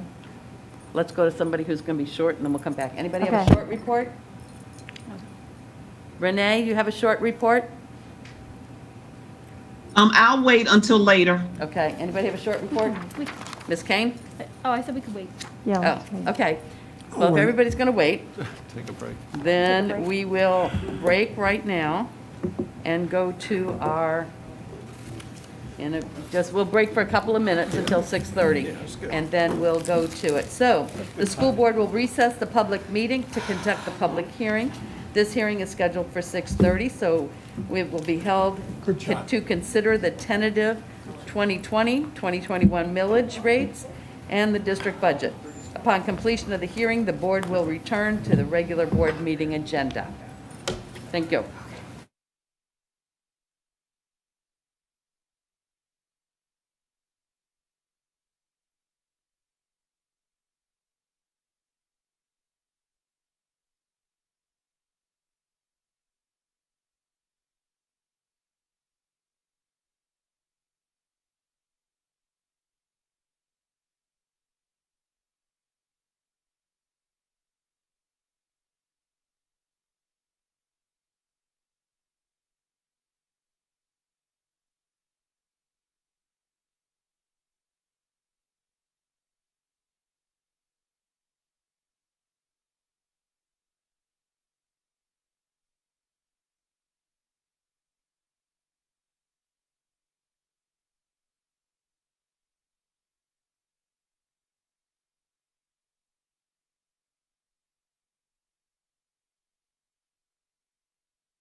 Good evening and welcome to the first of two public hearings for the 2020-2021 budget. I'm Carol Cook and I welcome you to the meeting tonight. Tonight we're here to review the proposed property tax rates and the budget for the 2020-2021 school year, and consider comments from the public and approve the tentative millage rate and tentative budget. The order of business and action taken tonight must follow specific directions set forth in state statute as we ask for your cooperation as we go through this legally required format. The public may submit comments to the school board by sending them in to the public comment at pcsb.org or by calling 727-588-6122 and orally provide comments which will be transcribed. All comments submitted prior to the start of the meeting have been sent to the board members and superintendent. For all comments submitted after the meeting but prior to consideration of the relevant portion of the agenda, district staff will strive to immediately send them to the school board members and superintendent, and all public comments received timely will be appended to the meeting minutes. After tonight's hearing, the school board will continue to review the tentative budget. We may make changes or reduce the millage rate prior to or during the final public hearing, which is scheduled for September 8th, 2020. We cannot raise the millage rate higher than the rate we tentatively set here tonight. On behalf of the school board and superintendent, I thank each of you for taking the time to participate in tonight's hearing. At this time, I would like to entertain a motion to adopt the agenda. I motion to adopt. This is Mrs. Long. Bill Dudley, second. Ms. Long and Mr. Dudley seconds it. Thank you. So, all in favor of accepting the agenda or approving and adopting the agenda? I will do a roll call vote. If you would say yes or no, depending on your preference. Carol Cook says yes. Mrs. Long? Yes. Mrs. Kane? Yes. Dr. Carr? Yes. Mr. Dudley? Yes. And Ms. Flowers? Yes, ma'am. Thank you very much.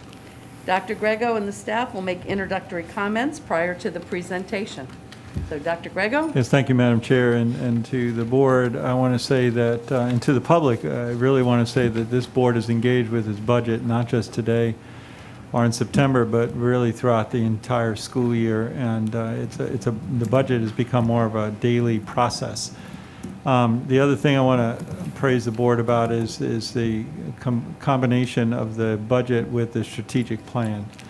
And that is that we continually work on the strategic plan at the same time to ensure that the budget is supporting that strategic plan, and that at the end of the year we have the resources, whatever we decide to do. I say many times that we could do anything and everything we want, we just can't do it all, and so it's so connected to the budget and the strategic plan. In case the board members did not receive, or I just received just a day ago the letter from Senate President Galvano, who laid out the budget.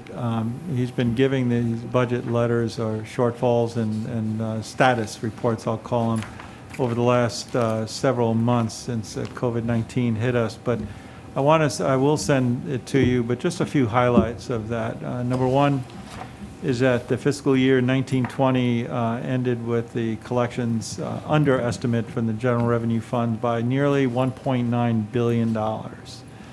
Obviously, you know why that is. A great majority of the shortfall, 84.7% of that shortfall came from the sales tax distribution, which is down 6.1% from the anticipated levels.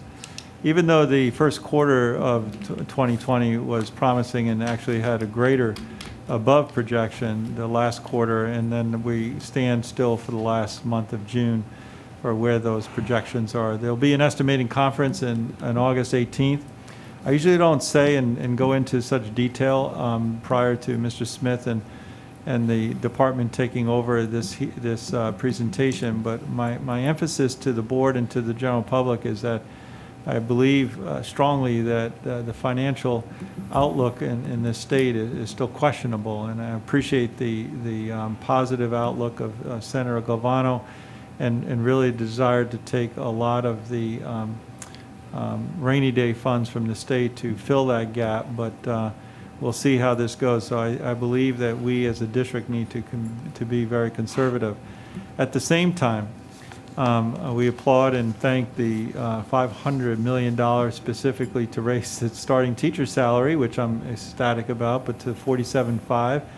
Our share of that is $17,050,000, which we'll work to get that done as quickly as possible. We'll be working with our Teachers Association to do so, and I'm excited about that. So those dollars, regardless, will be going by statute to teacher salaries. So, and we will be collectively reporting back to this board during workshop to see how that plays out. But I'm excited about what it will look like. So, with that, Mr. Smith and your staff, you've done a great job.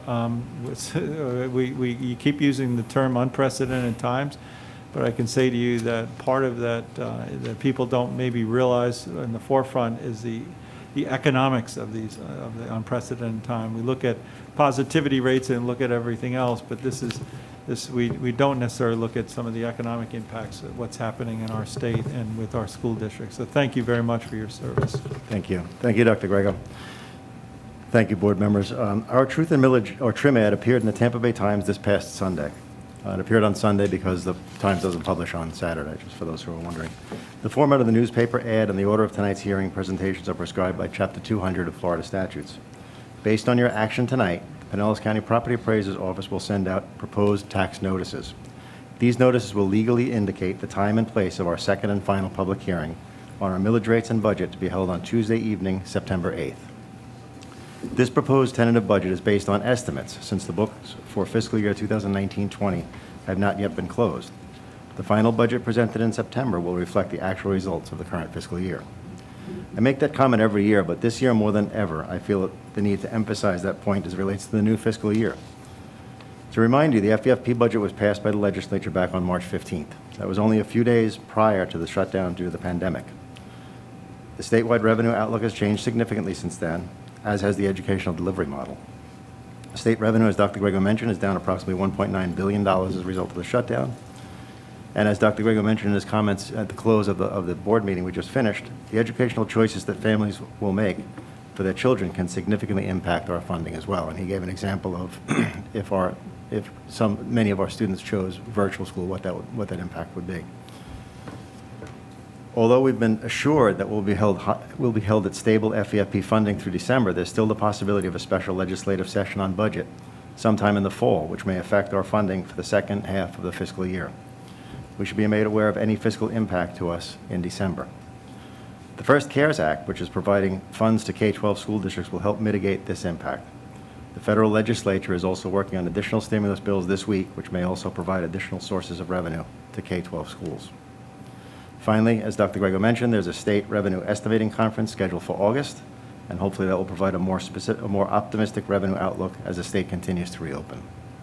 At this time, Ms. Karen Coffey, Executive Director of Budget and Resource Allocation, will present the proposed millage, followed by Ms. Luann Jordan, Manager of Budget, FTE, and Cost Reporting, will present the tentative budget.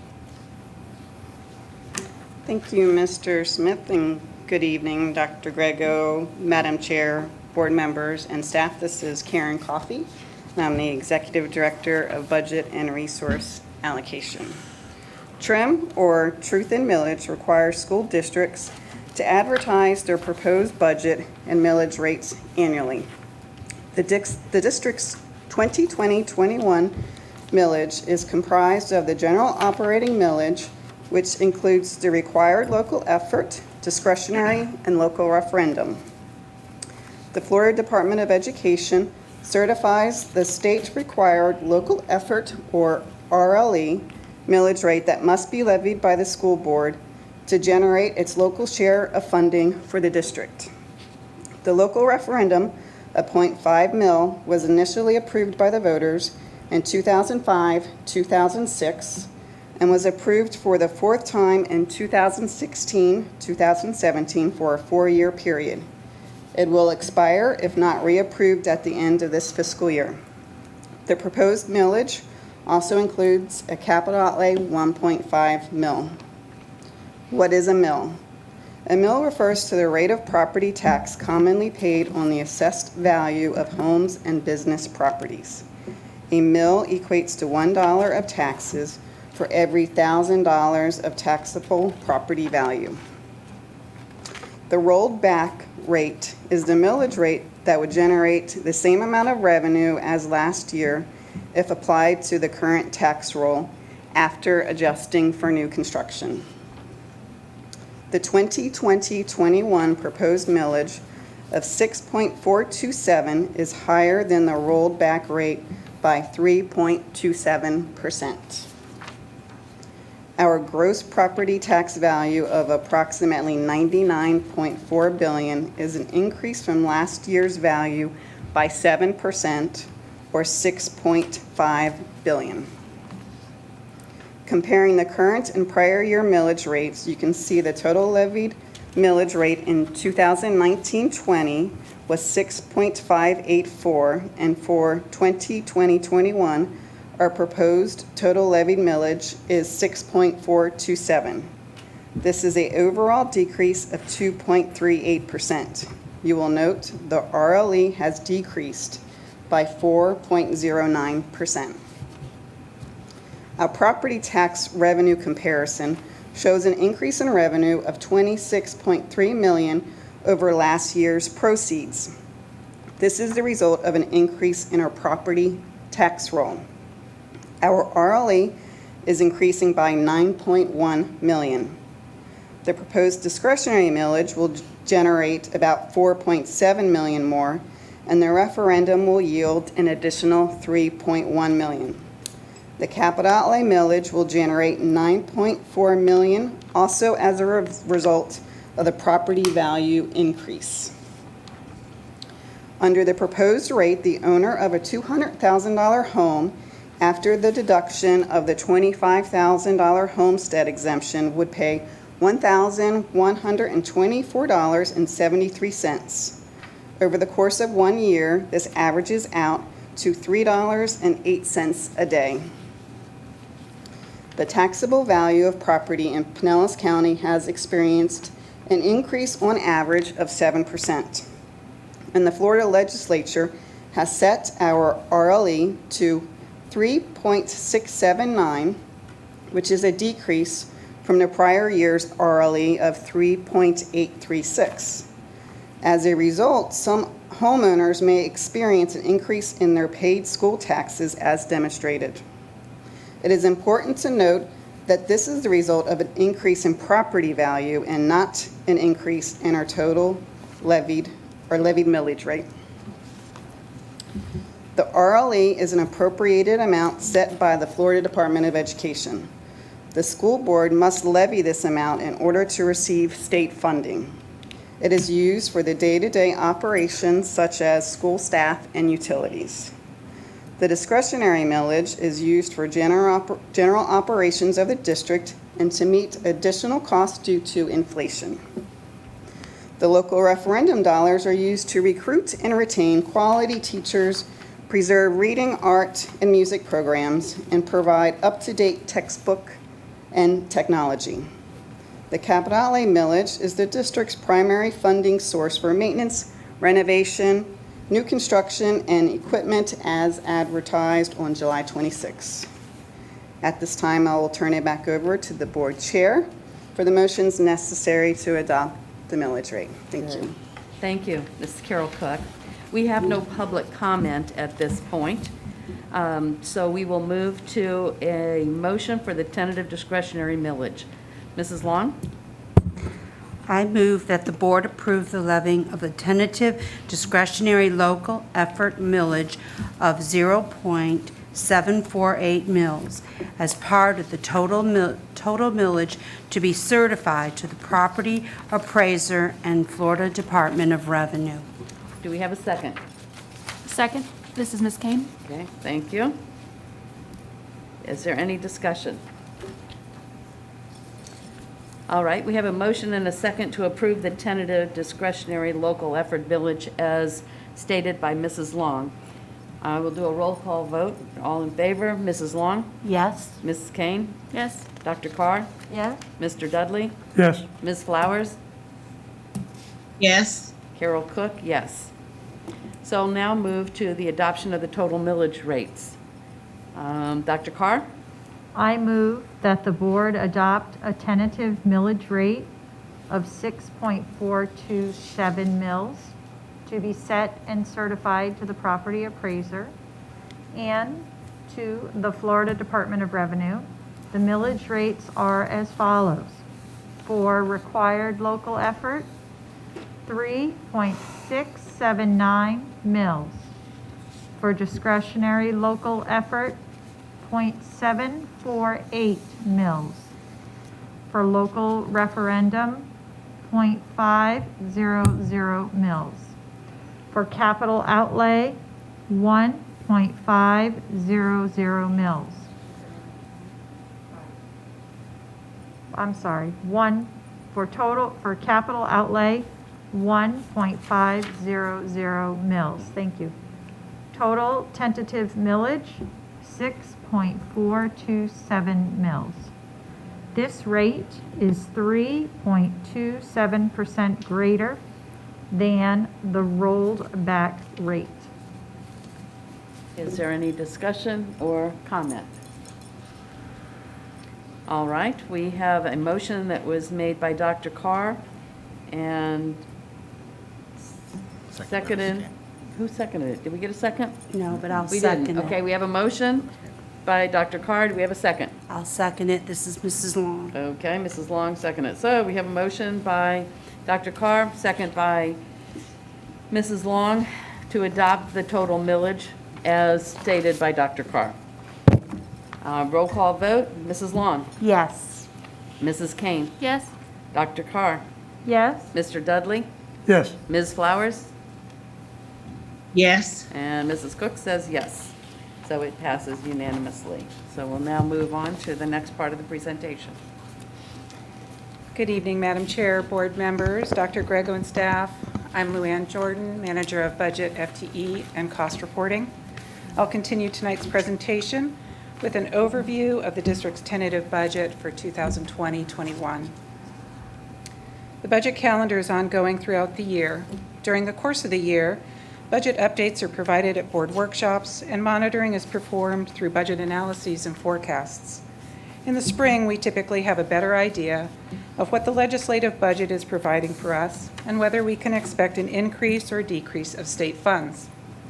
Budget steering committee meetings are held during this time frame, primarily for capital outlay requests. In July and September, we hold 2 public hearings regarding the budget and millage. Tonight is the first of those hearings. As mentioned earlier, the second hearing will be held September 8th. Certain parameters guide the building of the budget. We strive to and have been able to maintain a 63-37 ratio. This means at least 63% of all expenses are for direct instruction or in the classroom, and 37% are related to other areas such as instructional support, plan operations, and administration. Over the past several years, we have exceeded that benchmark with a ratio of approximately 67-33. In short, at least 2/3 of all funding goes toward expenditures in the classroom. We're required by statute to maintain a minimum 3% contingency, while district policy states we are to maintain a minimum 5% contingency. This budget projects our contingency to be approximately 7% at the end of the 2021 fiscal year. We also budget so as to support our core curriculum and strategic directions. The majority of our budget is in our general fund.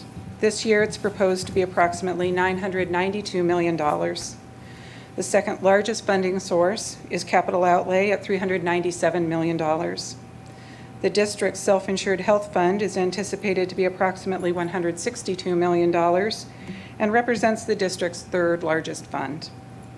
The total proposed budget for all funds this year is approximately $1.6 billion. Looking at the budget summary for all revenue sources, you see that about 61% of the total budget comes from the general fund. Capital outlay accounts for almost 25%. The combined total of these two funds comprises approximately 86% of our entire budget.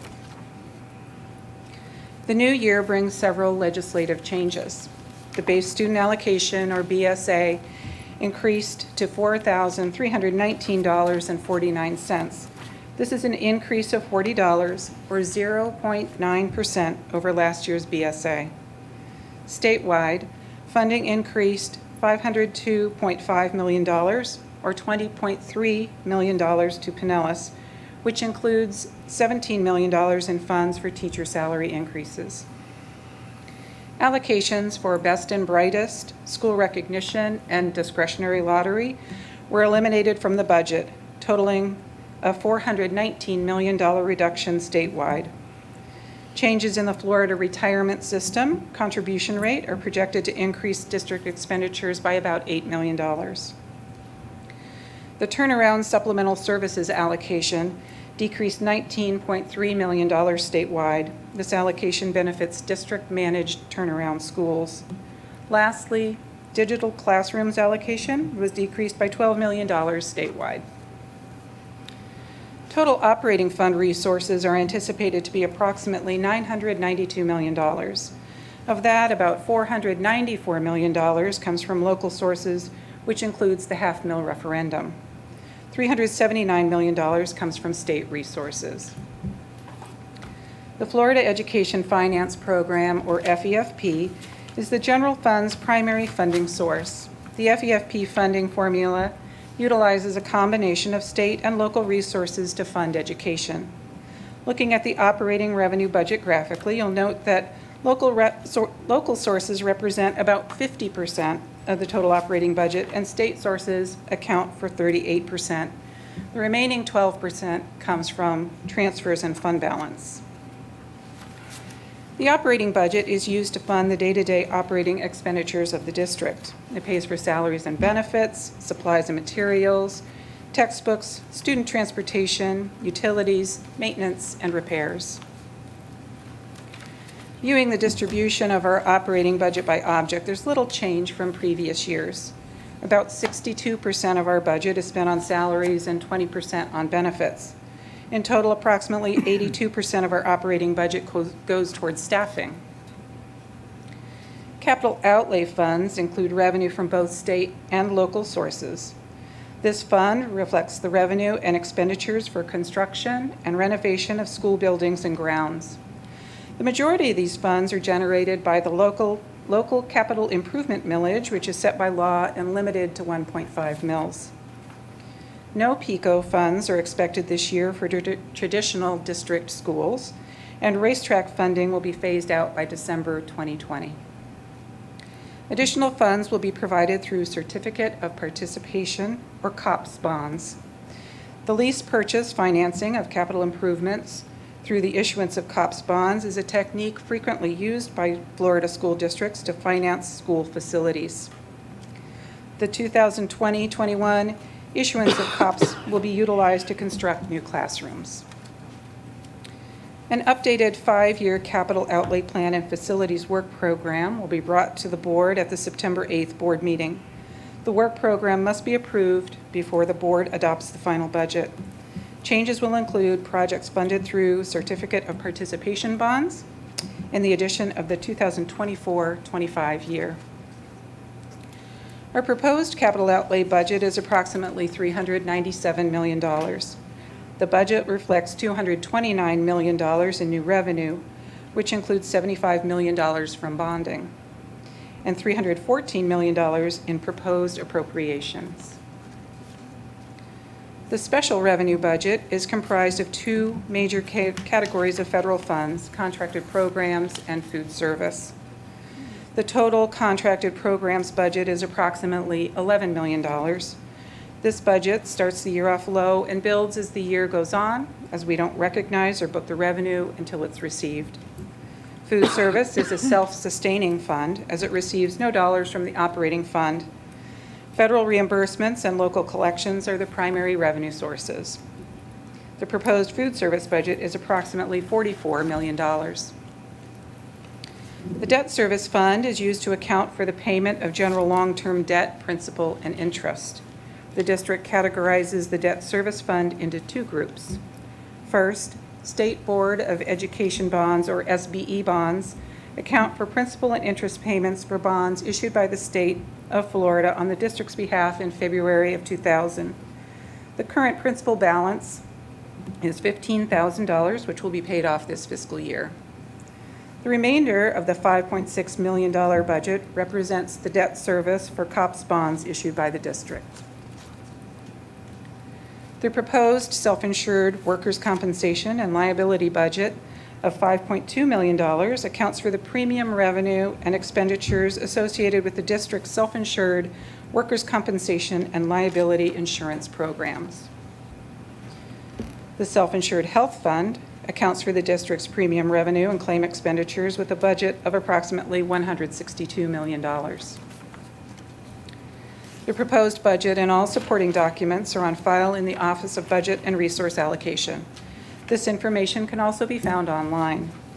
At this point, I'll turn the meeting back to the board chair to allow for the motions necessary to adopt the tentative budget. Thank you. Good, thank you. And Carol Cook. And there are no public comments for this section either. So we will move to a motion to approve the tentative budget. Mr. Dudley. Thank you, Madam Chair. Bill Dudley. I move that the board approve the tentative 2020-21 budget as presented. Is there a second? I'll second. This is Mrs. Long. Okay, we have a motion. Is there any discussion? Okay, we have a motion by Mr. Dudley, seconded by Ms. Long, to approve the tentative 2020-21 budget as presented. All in favor, we'll do a roll call vote. Mrs. Kane? Yes? Dr. Carr? Yes. Mr. Dudley? Yes. Ms. Flowers? Yes. Mrs. Long? Yes. And Mrs. Cook says yes. We will now move to it passes unanimously, so we will now move to the item to establish the time, date, and place of the second public hearing. Mrs. Kane? I move that the second public hearing on the 2020-2021 district budget to be held on September 8th, 2020 at 6:30 p.m. in the conference hall of the School Administration Building, 301 4th Street Southwest, Largo, Florida, or virtually if circumstances warrant. Good, thank you. Do we have a second? Second. Mr. Dudley, thank you. Any discussion? All right, we have a motion by Mrs. Kane and a second by Mr. Dudley to establish the time, date, and place of the second public hearing as stated by Mrs. Kane. I will do a roll call vote for all in favor. Mrs. Kane? Yes? Mrs. Carr? Yes. Mr. Dudley? Yes. Mrs. Flowers? Yes. Mrs. Long? Yes. And Mrs. Cook says yes also. It too passes unanimously. And the last motion that we need is a motion to authorize the submittal of the certification for school taxable value. Mrs. Long? Oh, okay. I move that the board authorize the superintendent to advise the property appraiser of the millage rates, including the required rollback rates, approved at the first public hearing held on July 28, 2020. Do we have a second? Second. All right, Mr. Dudley, thank you. Any discussion? Okay, seeing none, we have a motion made by Mrs. Long and a second by Mr. Dudley to, to authorize the submittal of certification of school taxable value as stated by Mrs. Long. All in favor, we'll do a roll call vote again. Mrs. Kane? Yes? Dr. Carr? Yes. Mr. Dudley? Yes. Ms. Flowers? Yes. Mrs. Long? Yes. And Mrs. Cook says yes also. It too passes unanimously. Thank you very much. Are there other considerations and concluding comments? Seeing none, the budget hearing is adjourned. Thank you very much. All right, we will go immediately back to reconvene, this is still Carol Cook, to reconvene the July 28th, 2020 regular school board meeting. And we were at the area of board reports. And I believe Dr. Carr was the one I had called on to start the report, so we'll go right back to you. Okay, thank you very much.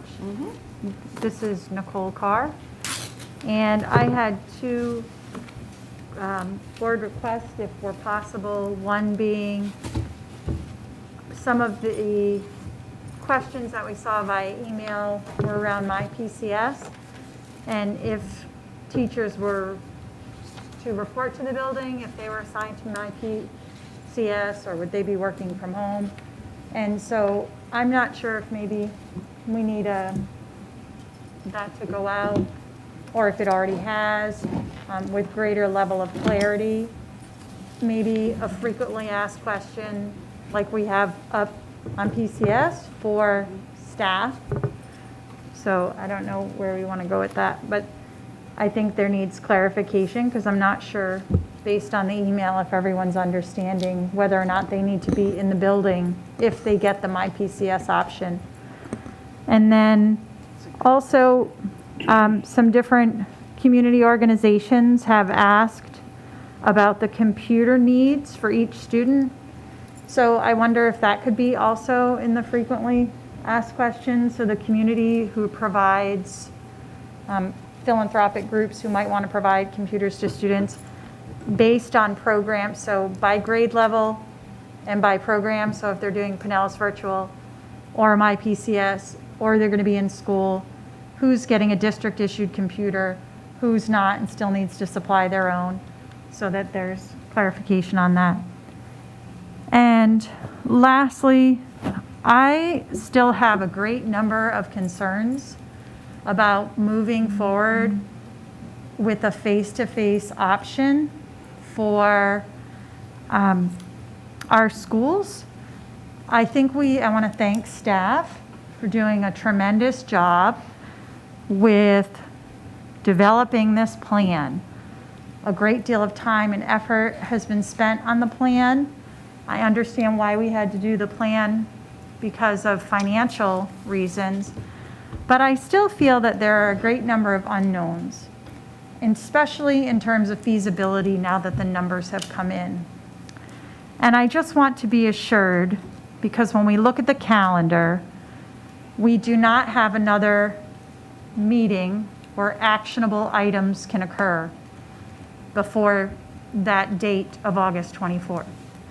So I wanted to seek assurance that we would in fact have a meeting on August 11th that allows us to take action. Yes, we Dr. plan on Grego? having a workshop on August 11th, followed by a board meeting. Yes, thank you. Yeah. Okay. We will Yeah, do that. Dr. Grego and I spoke, and this is Carol Cook. Dr. Grego and I spoke, and we will schedule a meeting following the workshop, not just to talk about what may or may not be happening with this plan and moving forward with students, but other items as well that we need to address. So it's a workshop within a board meeting? Yes. Okay. It'll be a workshop followed by a board meeting. Okay, so we'll receive more information on the status of things potentially. We'll have a greater awareness of the situation and the climate within the community and other contributing factors that might help us determine how these options move forward. And that then during workshop, and then subsequently we'll have a meeting where we may have other items, right? Personnel probably and such. Yeah. Is that correct? Yeah, that's Yeah, correct. it'll be a Okay, regular I- board meeting, yeah. Okay, so I just wanted to have clarification on that and assurance of that Right. before ending today's Yeah. meeting.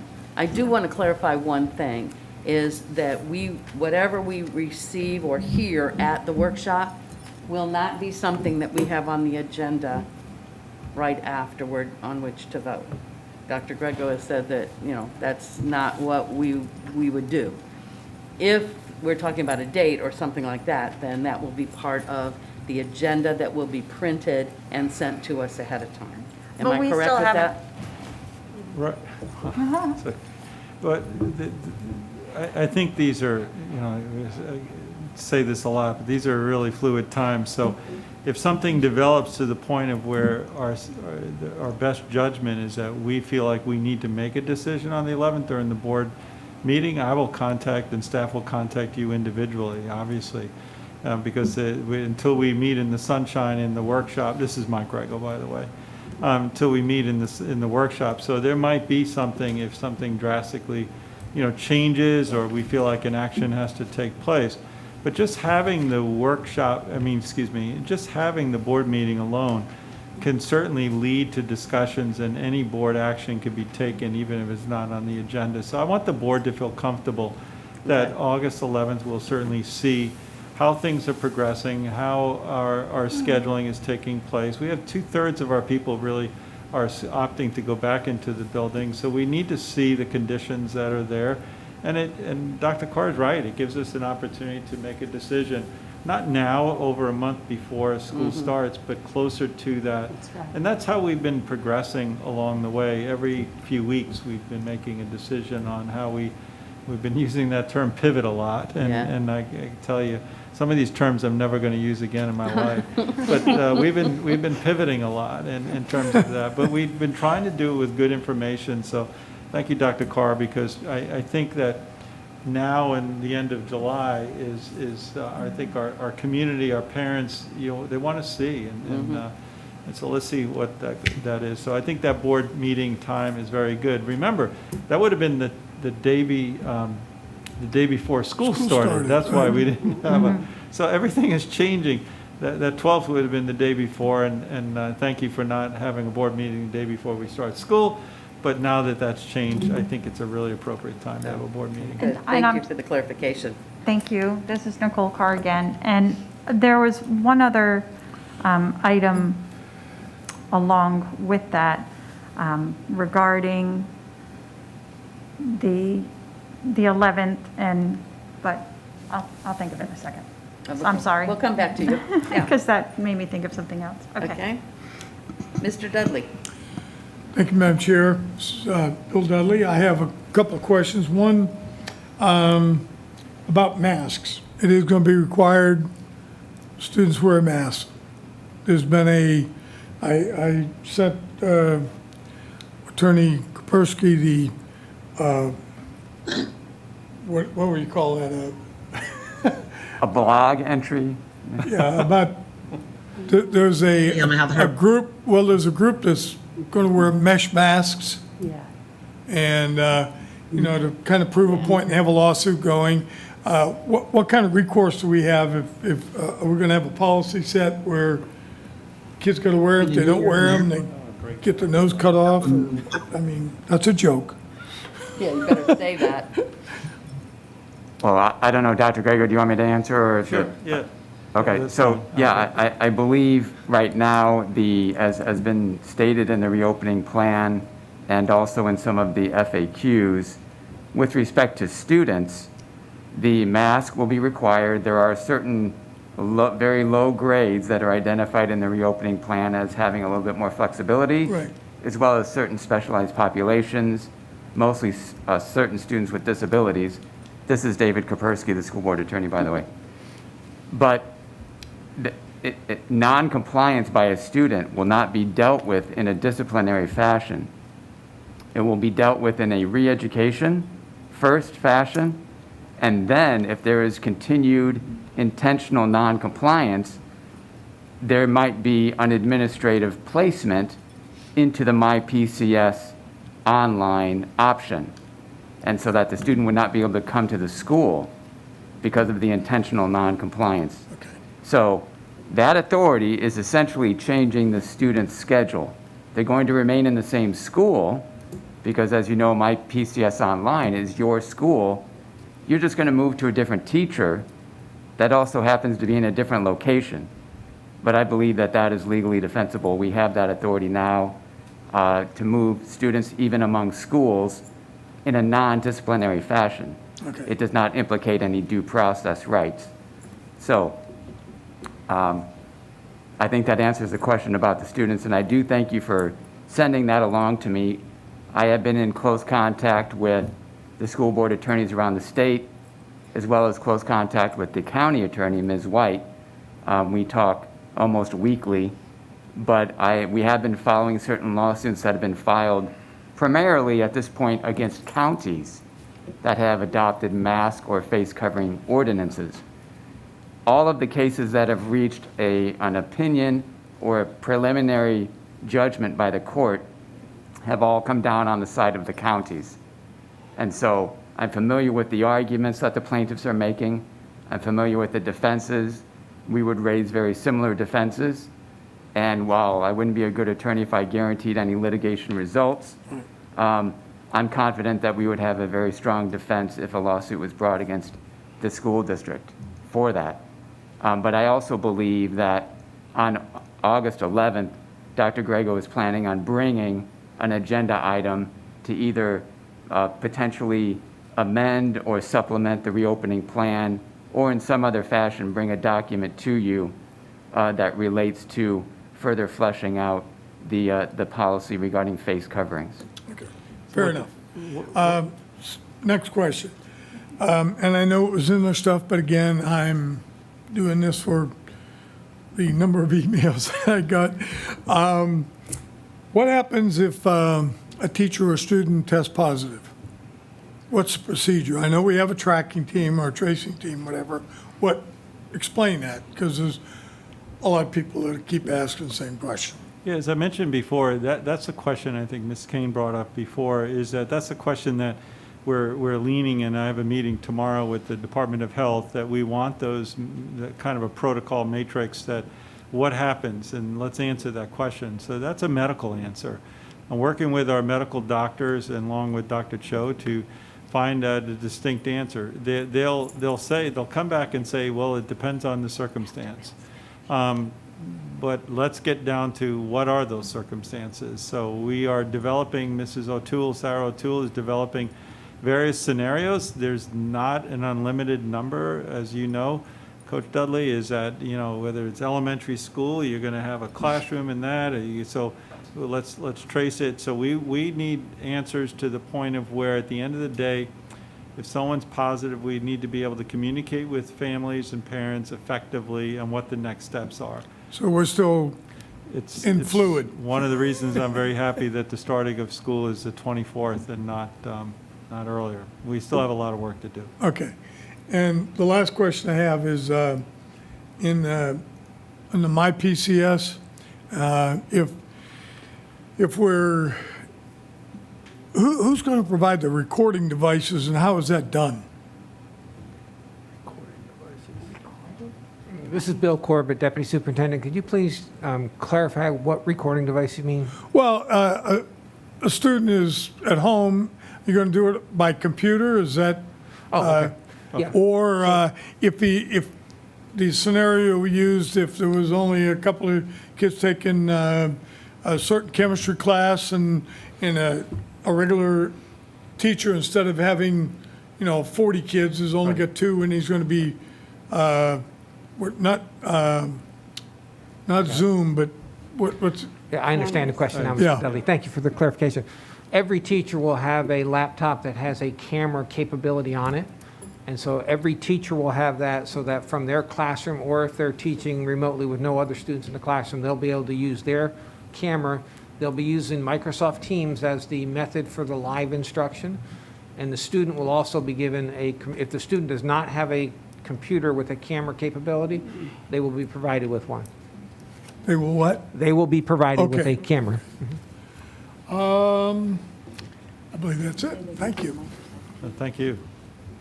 I think one of the things we're seeing is that when we first started this process, we said, okay, the MyPCS, you're either totally remote or you're coming in. We're seeing this, we use this word hybrid a lot, but we're seeing, depending upon the schedule, like if you're a singleton and you're teaching and you have 2 students, that's going to look different than if there's 40 students that can go off to MyPCS. So it is like developing a whole new schedule, 2 schedules in one school. So it's going to be all in the above. So what we initially thought about and looked at, we're evolving as we do this for the very first time too. But great questions. Okay. Dr. Corbett, I'm going to ask a question of clarification, and excuse me for interrupting. Sure. Did you say they would be using Microsoft Teams?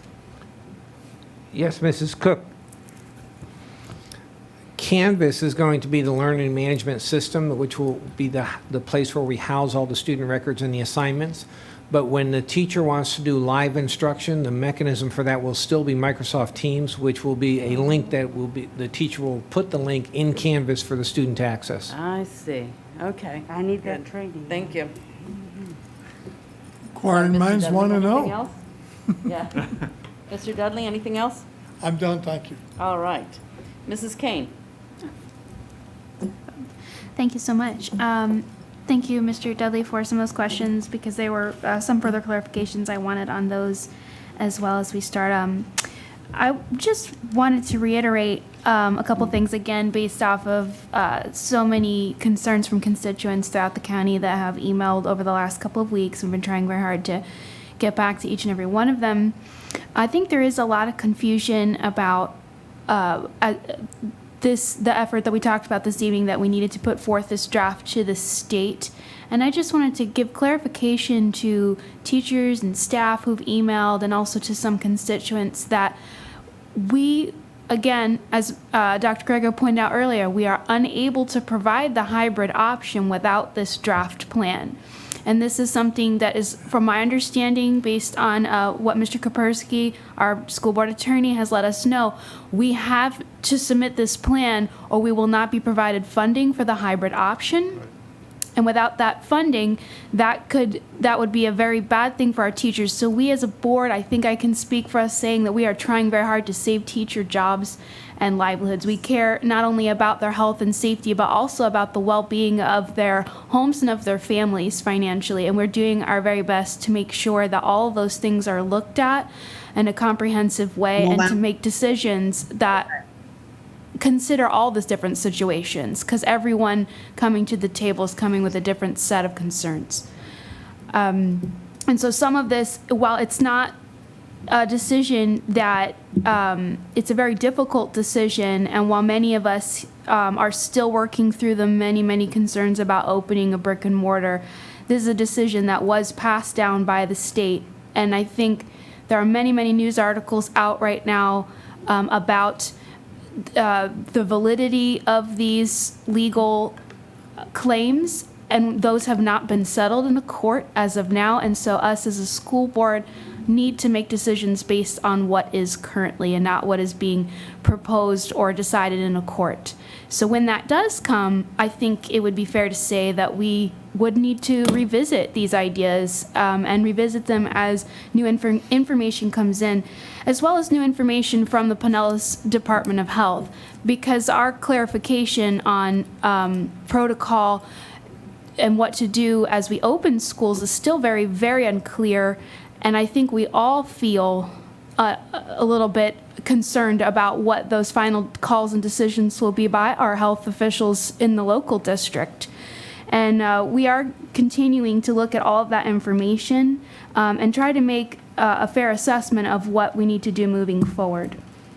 And if you've been reading the news today, Florida has reached some of our highest death counts in the state. I think that is incredibly concerning for all of us, and we need to keep abreast of all the new news coming. And so I just wanted to make further clarification for constituents of why we needed to put forth these options. And we're trying to consider all the different scenarios, but also that this is not something that we have proposed, but something that we need to work with in order to provide the digital option, not only for students, but also for teachers who would like to teach from home or teach in the digital arena. With that being said, I think that's all. Oh, I had one more. I have one more quick question, and this is about the PCS online option. So this is a question, I guess, for staff. Is what is our? I guess it's sort of a twofold question. One is, when live instruction fails and technology fails, what is our protocol for students when they are logged in, and if the live session is not working on their device or their internet is going out or things are going to happen to them, what is the protocol for student or parent who's involved in that? And also, are we limiting where teachers are going to be assigning work turn-in. Is it all going to be absolutely teams? Because one of the big confusions in the last quarter was some teachers chose to use the Focus portal and others chose Teams, or a mixing of the two, and it became very confusing for parents trying to help their students. So can we make sure that's very, very clear for students and parents who've chosen the MyPCS option? Yeah, this is Bill Corbett, Deputy Superintendent. I'm going to answer the second question first because it's easier. The answer is we will not use Teams. That Canvas is the only portal that we will use for collecting all the assignments. Okay. The first question, though, is as we all know, when you have technological difficulties that happen at the house, then there's not much we can do. We can use the telephone, or the parent can use the telephone, but we would work through the issues. We will still have a help desk at the district office to try and work through any technological problems. Okay. Thank you. Okay. All right. Dr. Carr, did you remember your? Yes, I'm sorry. I just didn't know, and I think it might have been mentioned earlier, but just to confirm that, now that the date has been changed to the 24th, families might want to make a change to their selection. And we closed the window. So, and I know we have to, so we can begin the work, but is there some leeway? And I think your answer earlier that may have been to contact the school, and our DMTs are back on the job. Right. So, okay. That's, just wanted to make sure. that's an answer that it was, we have, really, that's serving to be some of the best communications, just the principal and the staff and the parents that know that principal. I mean, that's the best thing to do. So we'd like to move ahead. If somebody calls tomorrow and says, oh, the board moved it. But one of the reasons why we put that calendar change out there over a week ago and really communicated it very heavily, yes, the board could have voted that up or down. I understand that. But there was a feel in the community that was going to happen, as almost all, if I'm trying to think of any district in the Tampa Bay region, did not do the same. So with that, there was a feel as they were making their decision that this was going to be the decision of the board. But yes, Dr. Carr, if somebody wants to call the school and make a change, certainly can. Okay, good, thank you. Ms. Flowers, do you have a? Yes. Yes, thank you. I will be brief because Dr. Carr and Ms. Kane both covered some of the questions and concerns I have. The two things I have, the first is I really would like for us to hone down what our protocols are when our staff becomes infected. I sent an email to Paula Texel. I just copied Dr. Grego so he would know what I was asking. Paula, I know you're working on a response to me. But, we have teachers who have been diagnosed as positive right now. So working on protocols is really not helping them, nor is it assuring them when it comes to their job security, when it comes to them being concerned about their health, and then trying to figure out if they're going to get a paycheck, if they have short-term disability, being called by the district telling them they need to sign up for FMLA now. So all of those things, we really need to get a handle on that.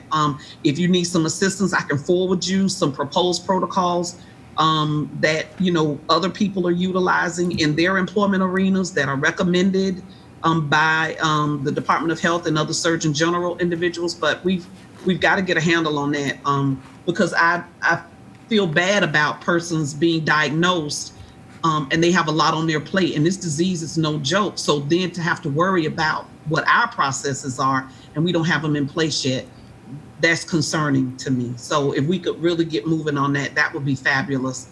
The second is, and I want to say this, and please don't anybody take this wrong, we are all educated, school board members, leadership team members, et cetera, sitting around the table or digitally. So if something happens and we're talking about something during workshop and we need to take a motion or an action on it in a meeting immediately following, because the consensus of the board is that we do that or that we take another direction, I think we're all able and available to do that. It may not be the preferred method, but there may be instances, especially in this environment, where it will warrant that. We've had situations before where, And thank you, Dr. Grego, for giving us a call saying, hey, this is what I want to do. It's time sensitive, et cetera. I'd like to have a meeting immediately following, and we've done that. And I do appreciate that because those items have been time sensitive. So you all have been on point. But I just want to share that. I don't want us to get so complacent that if we don't, talk about it prior to, we're not going to act on it. Circumstances may require that we're having a workshop, a meeting's immediately following, and we take action on it.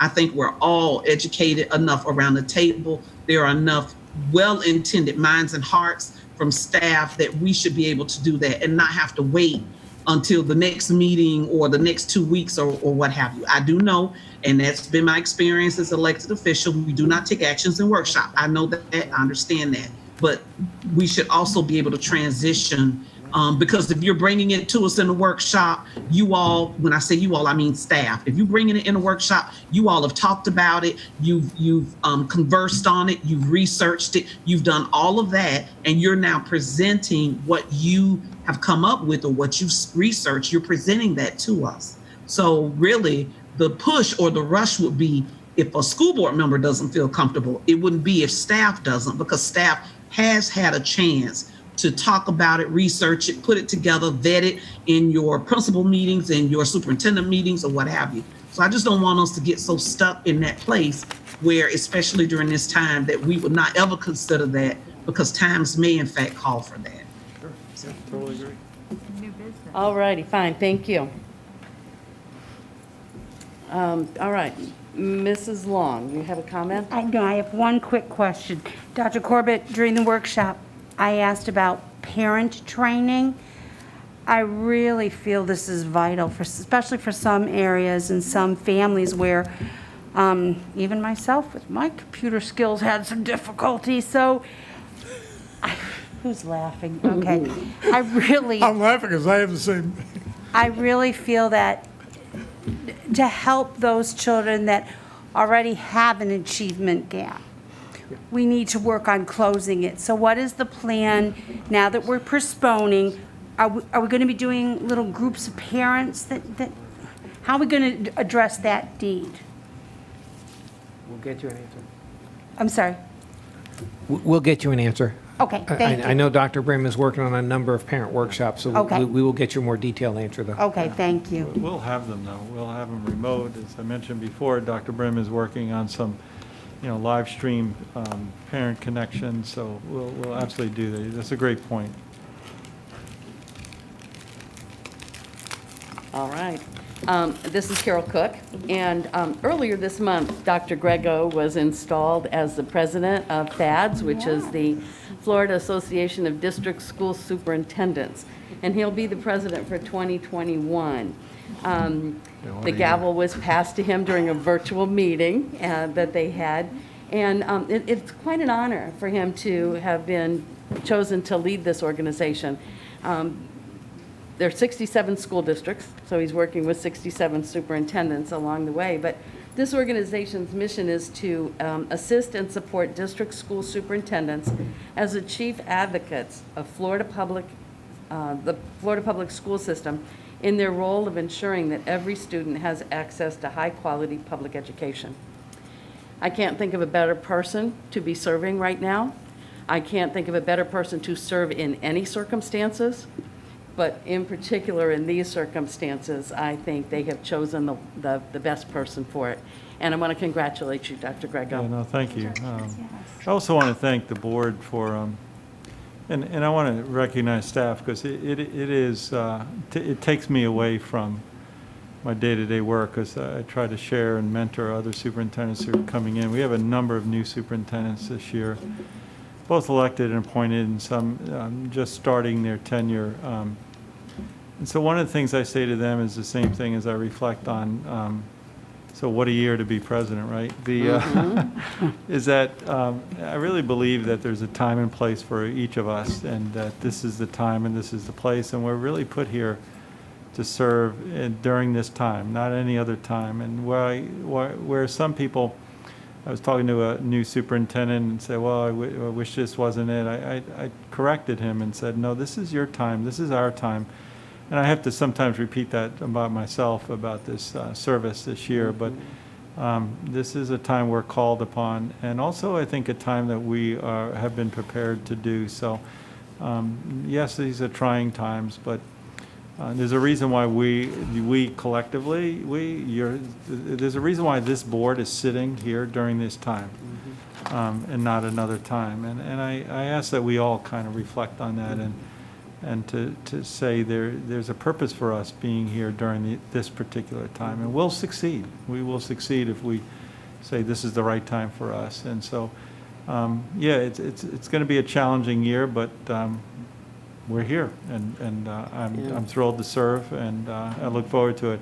The FAD staff is a tremendous staff. The organization's supported me over so many years, so me giving back this year is really a very minor thing, because I owe them a great deal of a lot of success and challenges along the way. So I thank the entire FAD staff. They're a great group. I'm just sorry we can't meet. Truly. So it'll go well. Yeah. Thank you for your support. Well, we know you'll do an excellent job, and we're proud of you stepping up to the plate to do so. Thank you. Sure. Yep. Mrs. Flowers?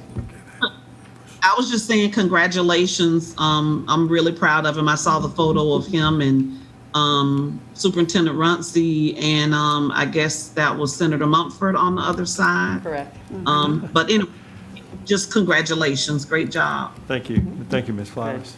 All right. Mr. Dudley, you Yes. have asked. It's real quick. Inquiring mind wants to know, I just got this email, and it said, Because you sent those. why are school board meetings audio only? Well, they're virtual right now. Because we're virtual. Right now, they're virtual. Well, audio only. Because to try to get everybody who happens to be in the room or not all on the screen is a logistical nightmare. Okay. So, Hey, Yep. don't kill a messenger. yep. Okay. All right. Dr. Corbett, what do we have as far as requests from the board, please? I have a number of them, Madam Chair. The first one is that we will continue to update the board on the numbers of students who have chosen the various learning options. Second one is when we get the data back, we will update the board on the number of students we are projecting to travel on buses. We will send an invitation out to the board members so that you can all take Canvas training if you so desire. We will collect some of the emails that have already come in, as well as the ones that continue to come in about questions for My PCS Online, and we will publish an FAQ document on that. We will put together specifications for outside organizations who wish to support us with donations, whether it's the computers themselves or other ways that they can help support us. We'll put together a document for them that they can refer to.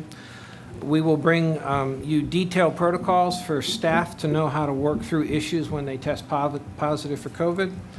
And we will follow up on the training for parents on various instructional methods / technology and how they can help work with us to close the achievement gap. All righty, good, thank you. Dr. Grego? Yeah, this is Mike Grego. Just as a quick follow-up, last time we did mention, the question came up about bus ridership. Mr. Herbeck will now take the survey responses of people who are about 65, 66% of individuals, and we'll survey those parents to see if they have an intent to ride the bus.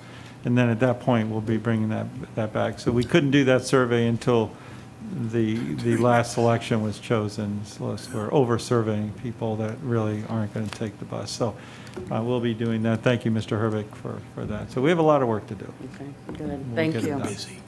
Our last. Madam item- Chair, this. Yes, ma'am? Go ahead, I Ms. just Flowers. wanted to give a special shout out to staff. I've had a number of parents let me know that they in fact received calls because they had not made their selection, for how their student would return, and the school staff reached out to them. So I want to just share super kudos to staff for doing that, because they're really on top of it. So, please share that with them. I really appreciate it. I'm sure others do too.